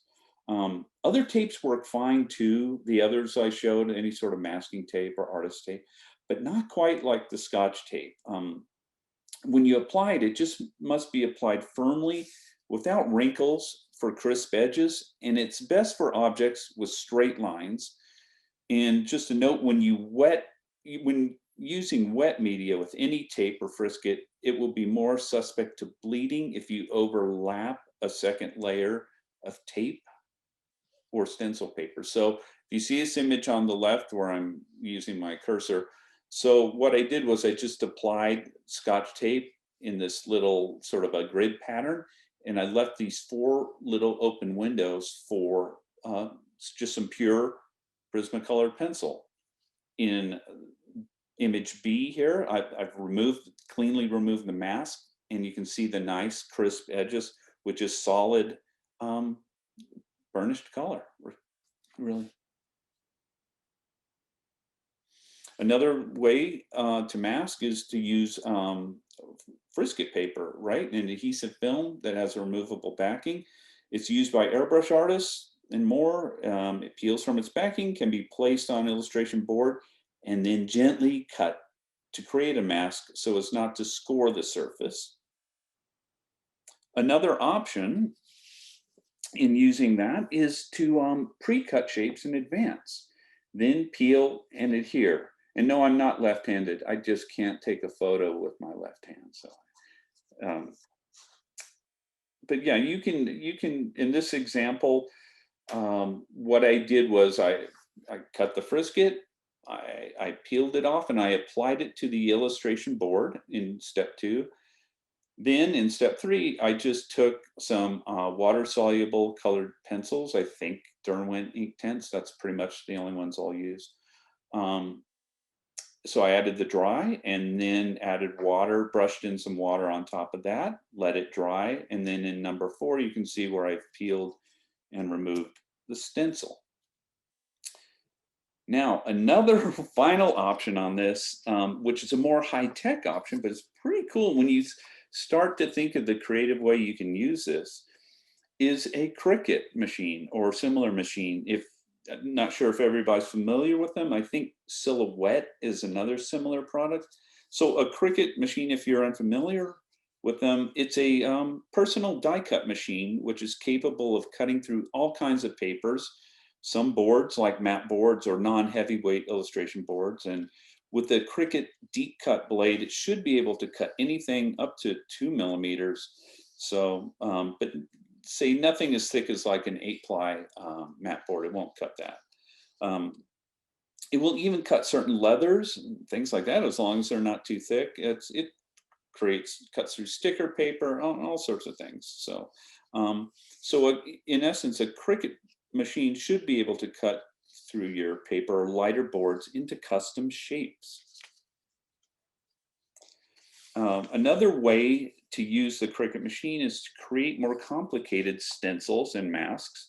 Essentially, you design a stencil, you set it up in the Cricut software workspace, and then you let the machine do the heavy cutting for you. This method could also be helpful in creating a complex pattern. So really, all this machine did was what I had done in a simple version with my tape and the colored pencils in the squares. Here, you're just essentially cutting a stencil or shape for what you will color or paint in. And a tip that Cricut has many of their own tools which can be purchased independent of buying a Cricut machine. There's a brayer burnisher as well as several handy stencil related tools. I think I showed them there. So the Cricut spatula tool in particular is very helpful and can pick up the edges of not only Cricut materials, but tape as well, while being gentle not to gouge into the surface of the board. And one final masking option, which I'm not really going to show, is to use watercolor masking fluid. But note that it might stain the surface. I've had that happen. If you do use the masking fluid, remove it soon after drawing. Don't let it stay on the paper too long after use like I did. Now, getting near the end here. And finally, let's see, a little thing called Will It Lift? So if you apply Scotch tape or frisket paper on top of a thoroughly dry area, which had been previously painted with the wet media, or with colored pencil, what I want to know is when you take off this surrounding tape, will it lift? Will it pull off any of the colored pencil that's below it? So what I did was, there's the 4 squares I had done earlier. I taped around them, covering over the squares with the Scotch tape. And then I just took another colored pencil and colored in the blue section. After removal, I wanted to see how much colored pencil would be removed. And the answer below is a little, about 5 to 15% of an unsprayed heavy colored pencil application will lift. If you put the colored pencil on lighter, it's going to lift more of it. But with a heavy application like this, it did a little bit, but it could easily be touched up as well if it was worth the effort. I just wanted to see if it would pull up or not. Let's go on to, yeah. So one of the things I'm starting to use more and more is underpainting my pieces with water-soluble pencils to more quickly saturate and fill areas, then adding layers of dry colored pencil on top.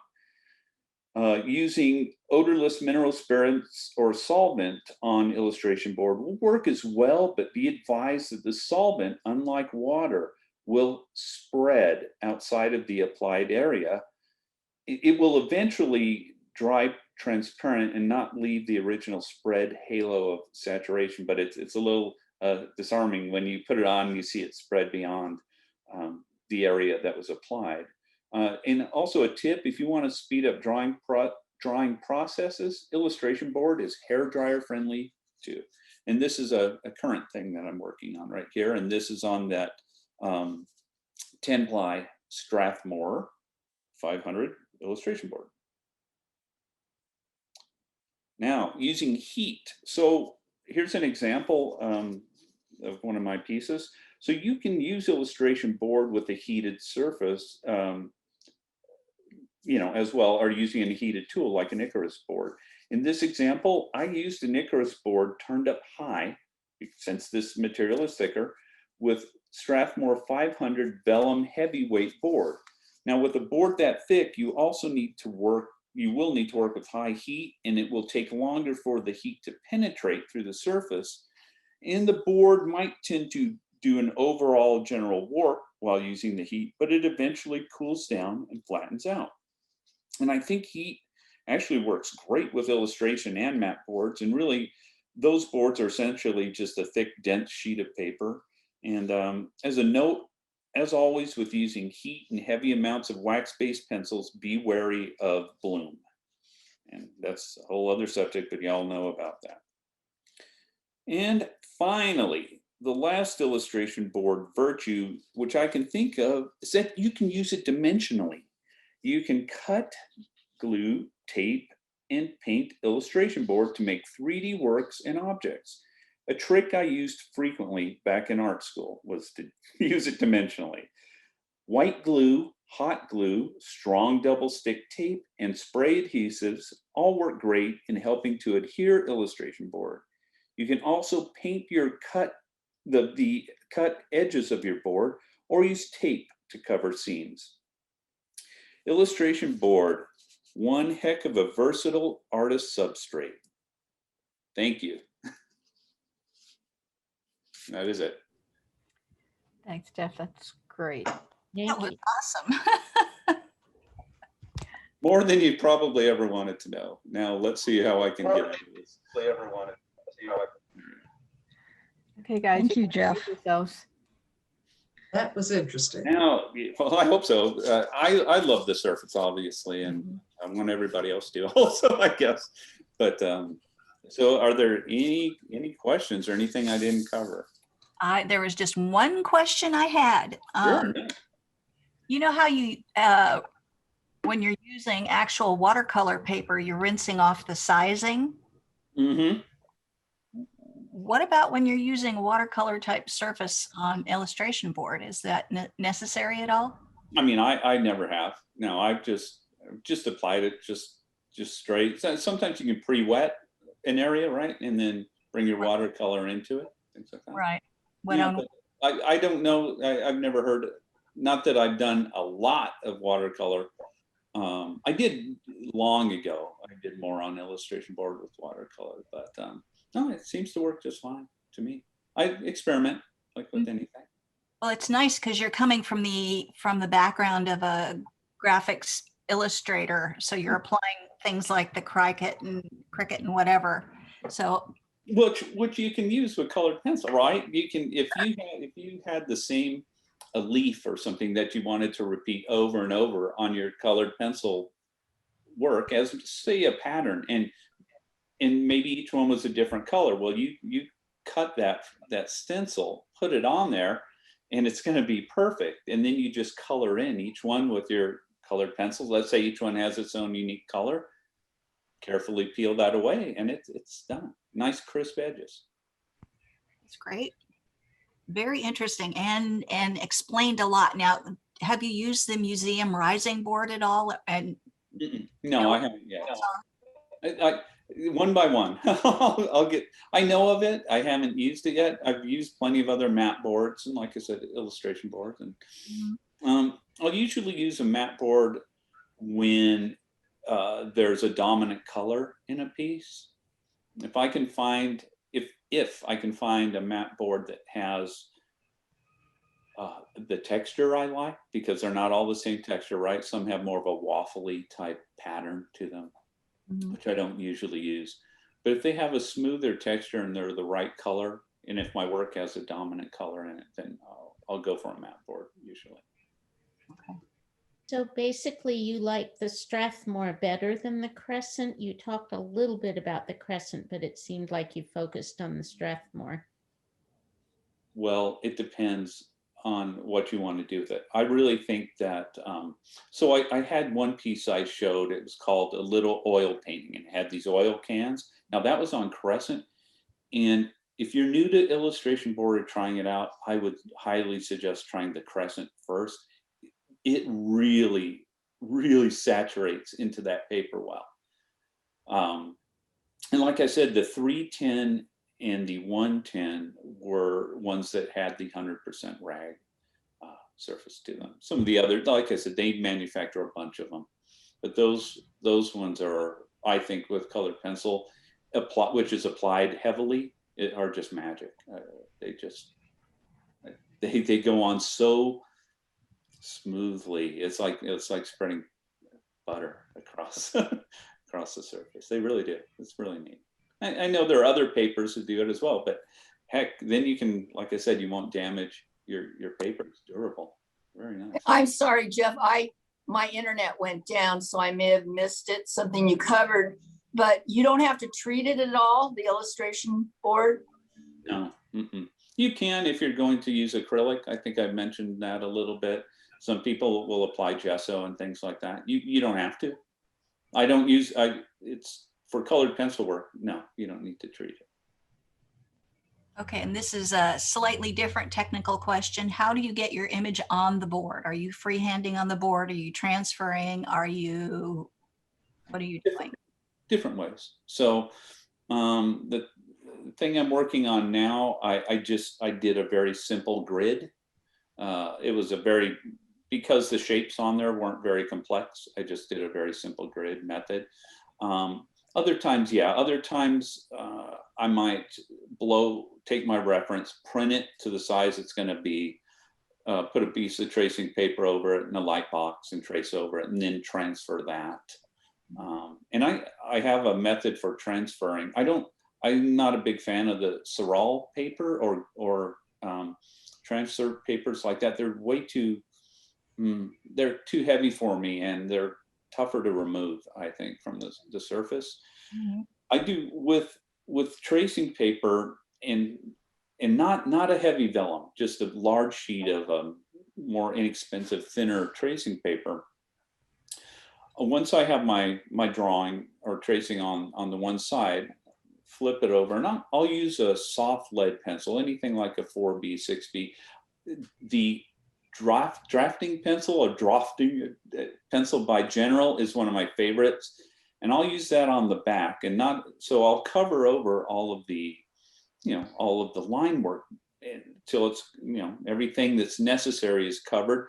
Big, large areas I don't fill in when they're not needed. But then I take a felt, a stump, any sort of it doesn't have to be, but it's more of a paper stump that you might use for blending graphite. And I will use one of those, and I will sort of burnish in the graphite on the back, and it makes a much smoother line when I go to transfer. That's just my personal tip, and I teach this to students and things like that as well. It's worked for me for years and years. So just something I came up with on mine. You still need to lighten the graphite after you've got the lines down?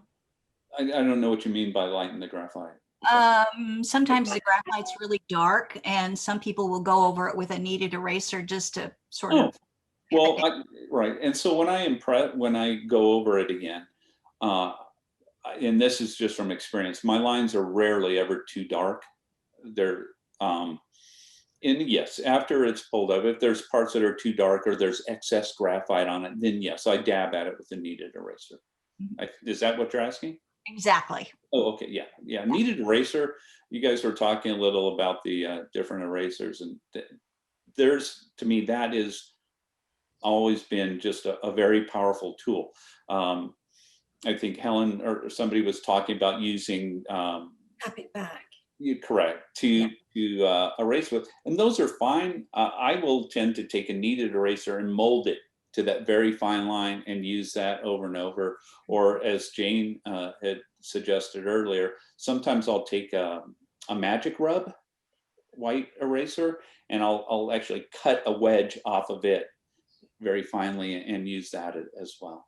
I think she said she does something similar. May I also ask, what type of light table do you use, or light box? Well, I had one, I tell you what, I had a really good one for years. I'm trying to, Artograph was the manufacturer. They make a high quality one. I mean, you can go online onto Amazon or anywhere and find some, yeah, there are others, they're all over the place. Sorry, However, would you pronouncing that word again for me, please? The make. I'm sorry, Helen. I'm sorry. Could you just pronounce the make of it again? I didn't quite hear. The brand. Artograph. Thank you. Yeah, Artograph. I've got a cold, so my ears are like. That's fine. I'm messing with you. Thank you. Now, Artograph, and I had a real large, it was about a 19 by 25. So, and that thing, I loved that thing. And I think it was about a year and a half ago, it went out, it died on me.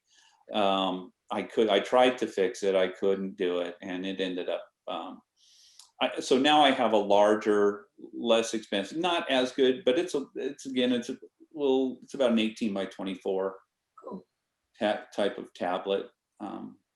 So I'll use that sometimes. Cool. Or anything else? Are you sick of illustration board now? I have a question. I heard you say that you sometimes do an underpainting with markers. Is that what you said? Yeah. So I did on the one piece I showed you. It had the old Ward store. Did you see that one called Transfiguration? So that one had marker underneath. I've done illustrations before on marker paper with markers underneath and then detailed with colored pencil on top. But that was on marker paper. All that marker paper does for you, I think, I haven't really used it. That just allows you to maybe blend easier. Yeah, it blends the mark. It's made to blend the alcohol-based markers well. Yeah. And that's what it does. And it doesn't have a lot of tooth, but you can apply colored pencil on top. I've done it. I used to do it as an illustrator. Mm-hmm. And you can apply them on top. You just can't get a lot of layers because that paper is pretty smooth. Yeah. What markers do you use? Chart Pack. The old Chart Pack alcohol. Just make sure you have ventilation. Yeah. Another type of pen, I don't know if do you have it here in the US, is a Rotring ink pen I used to use for ink, for line drawings and things like that. You get that here, right? Rotring, yeah. The Rotring brand? Yeah. So back when you saw an example of some of the old stipple things I did decades ago. So I used to use Repeatograph brand. Yeah. And then eventually, I don't know, I used those for many years and then went to Rotring, made a brand of mechanical pencils or pens, sorry. And then I went to those at some point, but haven't touched those in a long time. Wow. Nowadays they have the, there's disposable ones. Like the microns? Microns, yeah. So there's micron pens, which if I were to do it now, that's what I would use, would be micron pens. And then there's no refilling on them. So once they're done, you just dispose of them. The Copic makes some that you can refill. Yeah, there's other brands. Like I said, I haven't messed with the ink pens or really even markers in a while. So Jeff, I didn't realize you used paper or a surface that was so textured. How many pencils do you use up? Do you go through multiple pencils for one of your pieces? Because they're fairly good size. Yeah, it depends. A couple of pencils, 2 or 3 maybe. It really depends on how much coverage or how much of the work gets covered in it.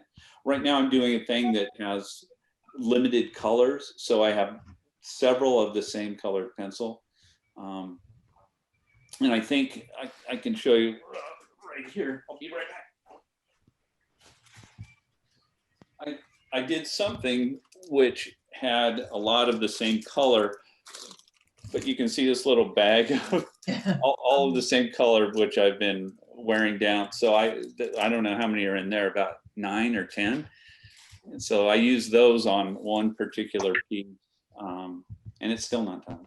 So, And I've always seen, well, some of your pieces, you have such a beautiful, vibrant, smooth application. And I know it's on those papers with this slight texture. And I know at least with some of those, you didn't use any type of solvent, but I guess your secret was just very, very sharp pens and lots of patience. Yeah, that's really it. Yeah, that's it. I mean, now, like I said, with some of the pieces, I'm starting to use more water soluble, and I'm starting to finally experiment more. You know, years it was just, I was very strict with it. It was just CP, and that was what it was going to be, and just used it that way. And now I'll experiment more, especially for things like I've been entering Explore This a lot more, and got my CPX not long ago.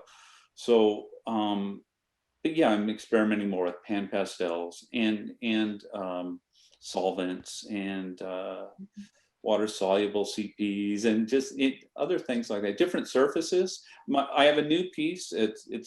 I haven't publicly displayed it yet. Really, I haven't haven't shown it on social media or anything like that. I finished it several weeks ago in time for the international. It's on my website if you want to see it. It's called At the Twilight / Gleaming, and it's different for me in that I used a sanded surface for the first. I'm not a huge fan. I like the smoother surfaces, but I used a dark indigo sanded surface for the piece, and I think it came out really well. What type of sanded, which brand is it? Which type of sanded surface? Yes. On that one, it is the Meatientis Touch. The Touch. Board. Yeah. So in board, I don't know if they make it in just a paper, right? But it's essentially like a sanded mat board, if you look at it that way. Wow, I remember once I've tried using the Touch, and I had a problem with it. It seemed like a lot of the layer, I couldn't layer too much on it. But I'm gonna go take a look at that. Boy, if you can do something out of that, I have a ton of it. I tried to. I might be able to find it here if you give me a second. I could show it. Yeah. Are you still, do I have to share screen back to do that? Yeah, you can still do that. Okay, well, I'll look for it, and then you can talk amongst yourselves or ask more questions. What about that ruling pen? Hey, who mentioned it? It was Gail that Gail did. Gail, was that you? I still love mine. Yes. I took lettering in college. I have no Ruling pen. So I mentioned a class that I had to take, and we worked on illustration board with gouache and ruling pens, and that is a lost art. I'm telling you, it is. I still use it, and it's required in my design class. Wow. I just looked at Gouache is coming back. James Gurney is a whole following now. I'm looking at a ruling pen right now, and it looks like it's a little thing where what do you put a lead in there? How do you use it? Oh, No, so you load it with a brush. Hey, Jeff, what is your email address real quick? my email? It's changed. I mean, not your email, your website, it changed, right? Well, no, it's still the same web address. It's jeffgeorgeart.com. Okay, you have baggage on it? Oh yeah, everything's on there. I updated the site last year, so it's new and improved. Oh, okay, so now I have the image up. Do I just do share screen, Jane? Yeah. Okay, let's see how that goes. All right, let's see about this. Ooh, Oh, yeah. that's beautiful. Oh, So that is on indigo textured sanded board. And this piece was a little bit less about the intricate detail like I like, and it was more about color and texture and mood, really. So is the whole sky the color of the board? Nope. it's over here to the right. Yeah, so you can see some of the indigo board sort of peeking through these darker areas over here, like right there, perhaps. Wow, that's amazing. No, the sky was applied color. That's amazing. So anyway, that's my latest piece, and like I'll probably do a social media thing on it in a couple weeks or week or two. Wanted to finish this demo first. Yeah, that's beautiful. All right. All right. Other questions? Anyone? So I'll have a quick question. When you actually have finished a piece and you want to go and get it photographed, do you do that yourself or not? Because I find Strathmore's quite a toothy, and if you're not careful, you'll get that tooth come back in your photographic work if it's not lit correctly. So how do you go about solving that problem? Well, I recently changed how I do it. So I used to, I'm trying to remember, there was a place when I was in Southern California. They're no longer there. There's just a shell of them still there. They're called Marco Fine Arts, and they were in Hawthorne, Lawndale, right around there in the South Bay. And they had they would do all my scanning, for example, and it wasn't really, it was one of those cameras that had a digital scanner back. So they would essentially shoot it, right? So there's my art and it's on the board and they have it lit and they shoot it. But instead of just a shot being done like that, it would scan pixel by pixel, row by row, go to the next row, and it would take a while for it to do it. But it's very high end and very good quality. Again, they left and went to Texas, I think. So I would scan mine in pieces and then stitch them together with my scanner, which is more work, especially with the large pieces. But recently, back in November, I finally upgraded my camera, my digital SLR. And so it has a real high resolution now. And a better lens, and I can shoot them myself. So I've done that. I did that with that piece and with a few other pieces. So I'm shooting. How do you compensate with the, because I find sometimes if you're not careful, you get the tooth come through, it adds noise.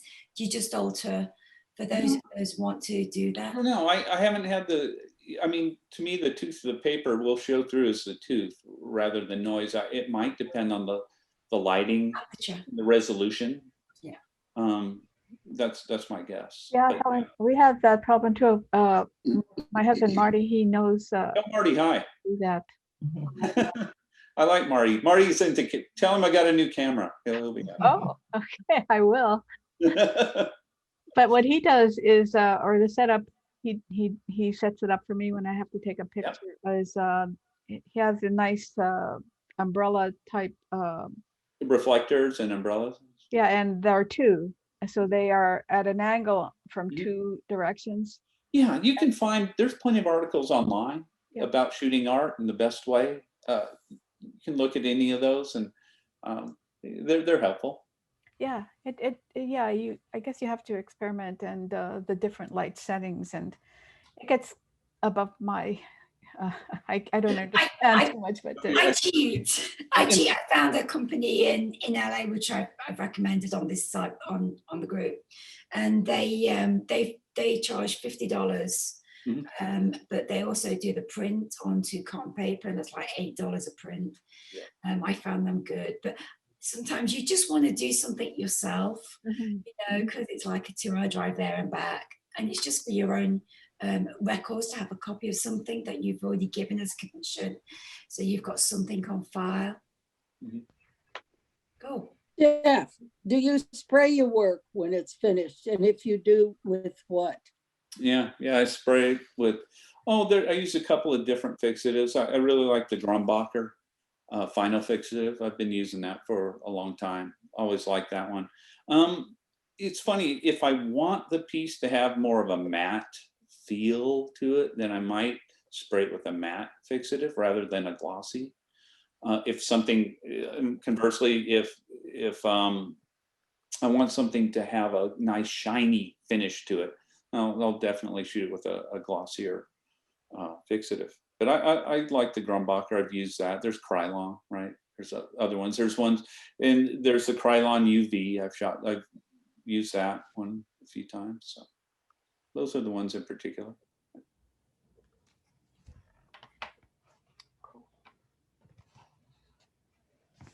You were about there. Okay. Anybody else have questions? Yeah. All done? Going once, going out. Just. Thanks, Jeff. Yes. As always, that was great. Well, I hope it was informative and you guys learned a few. Great.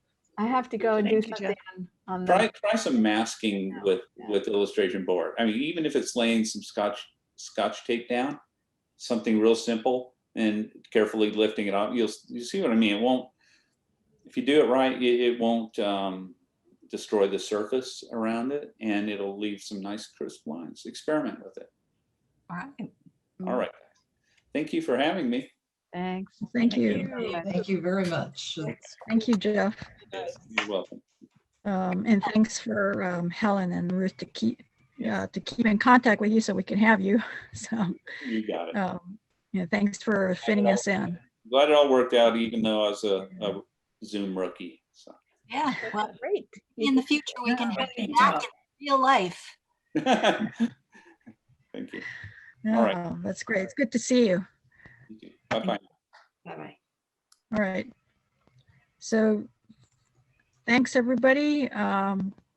It's great to see all of you again. And if you guys are interested, definitely join us in July for the gathering. If you're interested in doing that, to keep in touch during the summer. Helen, you said there were 2 other dates that you have set up. Was it August? If people would like to, I was thinking the 7th of August, sorry, my throat's like 7th of August or the 4th of September as well. Okay. So we'll just have Lupe send out an email to everybody or an invitation to everybody so that you guys could join if you want to. So if you want to keep in touch, since we don't have a convention this year, for those of you who go to the conventions, but definitely keep an eye out for that. And I just want to say my goodbyes to everybody. This is my last meeting as president. It was a, pretty good ride for the 5 years, even though I didn't want to do it. So it was I met a lot of people, and it worked out very nicely because I got a lot of help from Ruth and Betty and Lupe. And then just having met the new people, I'm so glad that I recommended Sue and Helen to fill in those 2 positions, and they'll do good. They'll do a great job. I have every confidence in them. And then Lupe is going to step down too as treasurer, so she's going to concentrate on the website. And Ruth will fill in for treasurer for now, but I don't want her to, be in that position for a long time. So if anybody, like I said, again, step in as treasurer, that will be great. you'll get a lot of help. So, but definitely starting from October, Sue will be in charge, and I'll get to be a regular member again, and hopefully I can get back to my own work at some point, so that I don't think I could enter this year's online thing, because I don't think I'll have anything done by then. So if I can, I will try to enter, but I did used to do those little mini workshops long ago when we were in person, like for 5 minutes, 10 minutes after the meeting. Maybe we can bring that back later on when we get together again. I don't know if I want to do it online or not. I couldn't see what was going on. Unless somebody wants to.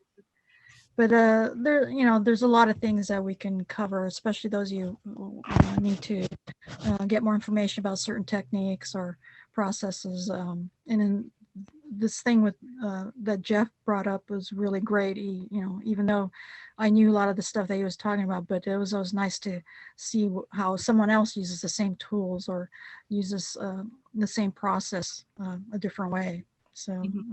So we're looking forward to what the plans are that Sue and Helen will have in the next year. And hopefully all of you will keep in touch and, keep going.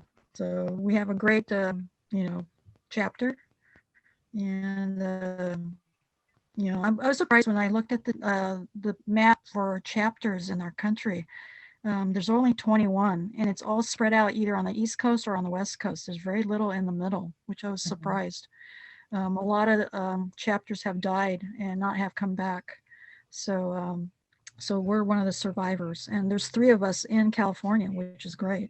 So, and I think all the other chapters are open to other people joining them online. I've been trying to give Sue all the information from other chapters. They send me their newsletters because I'm the president, but Sue will get them from now on. So she'll keep you in touch with other chapters that have other events. So we put some of them on the newsletter already that I sent to her. So if you're interested, you can join other groups also. I think some of them are free. You can join anytime. You just let them know.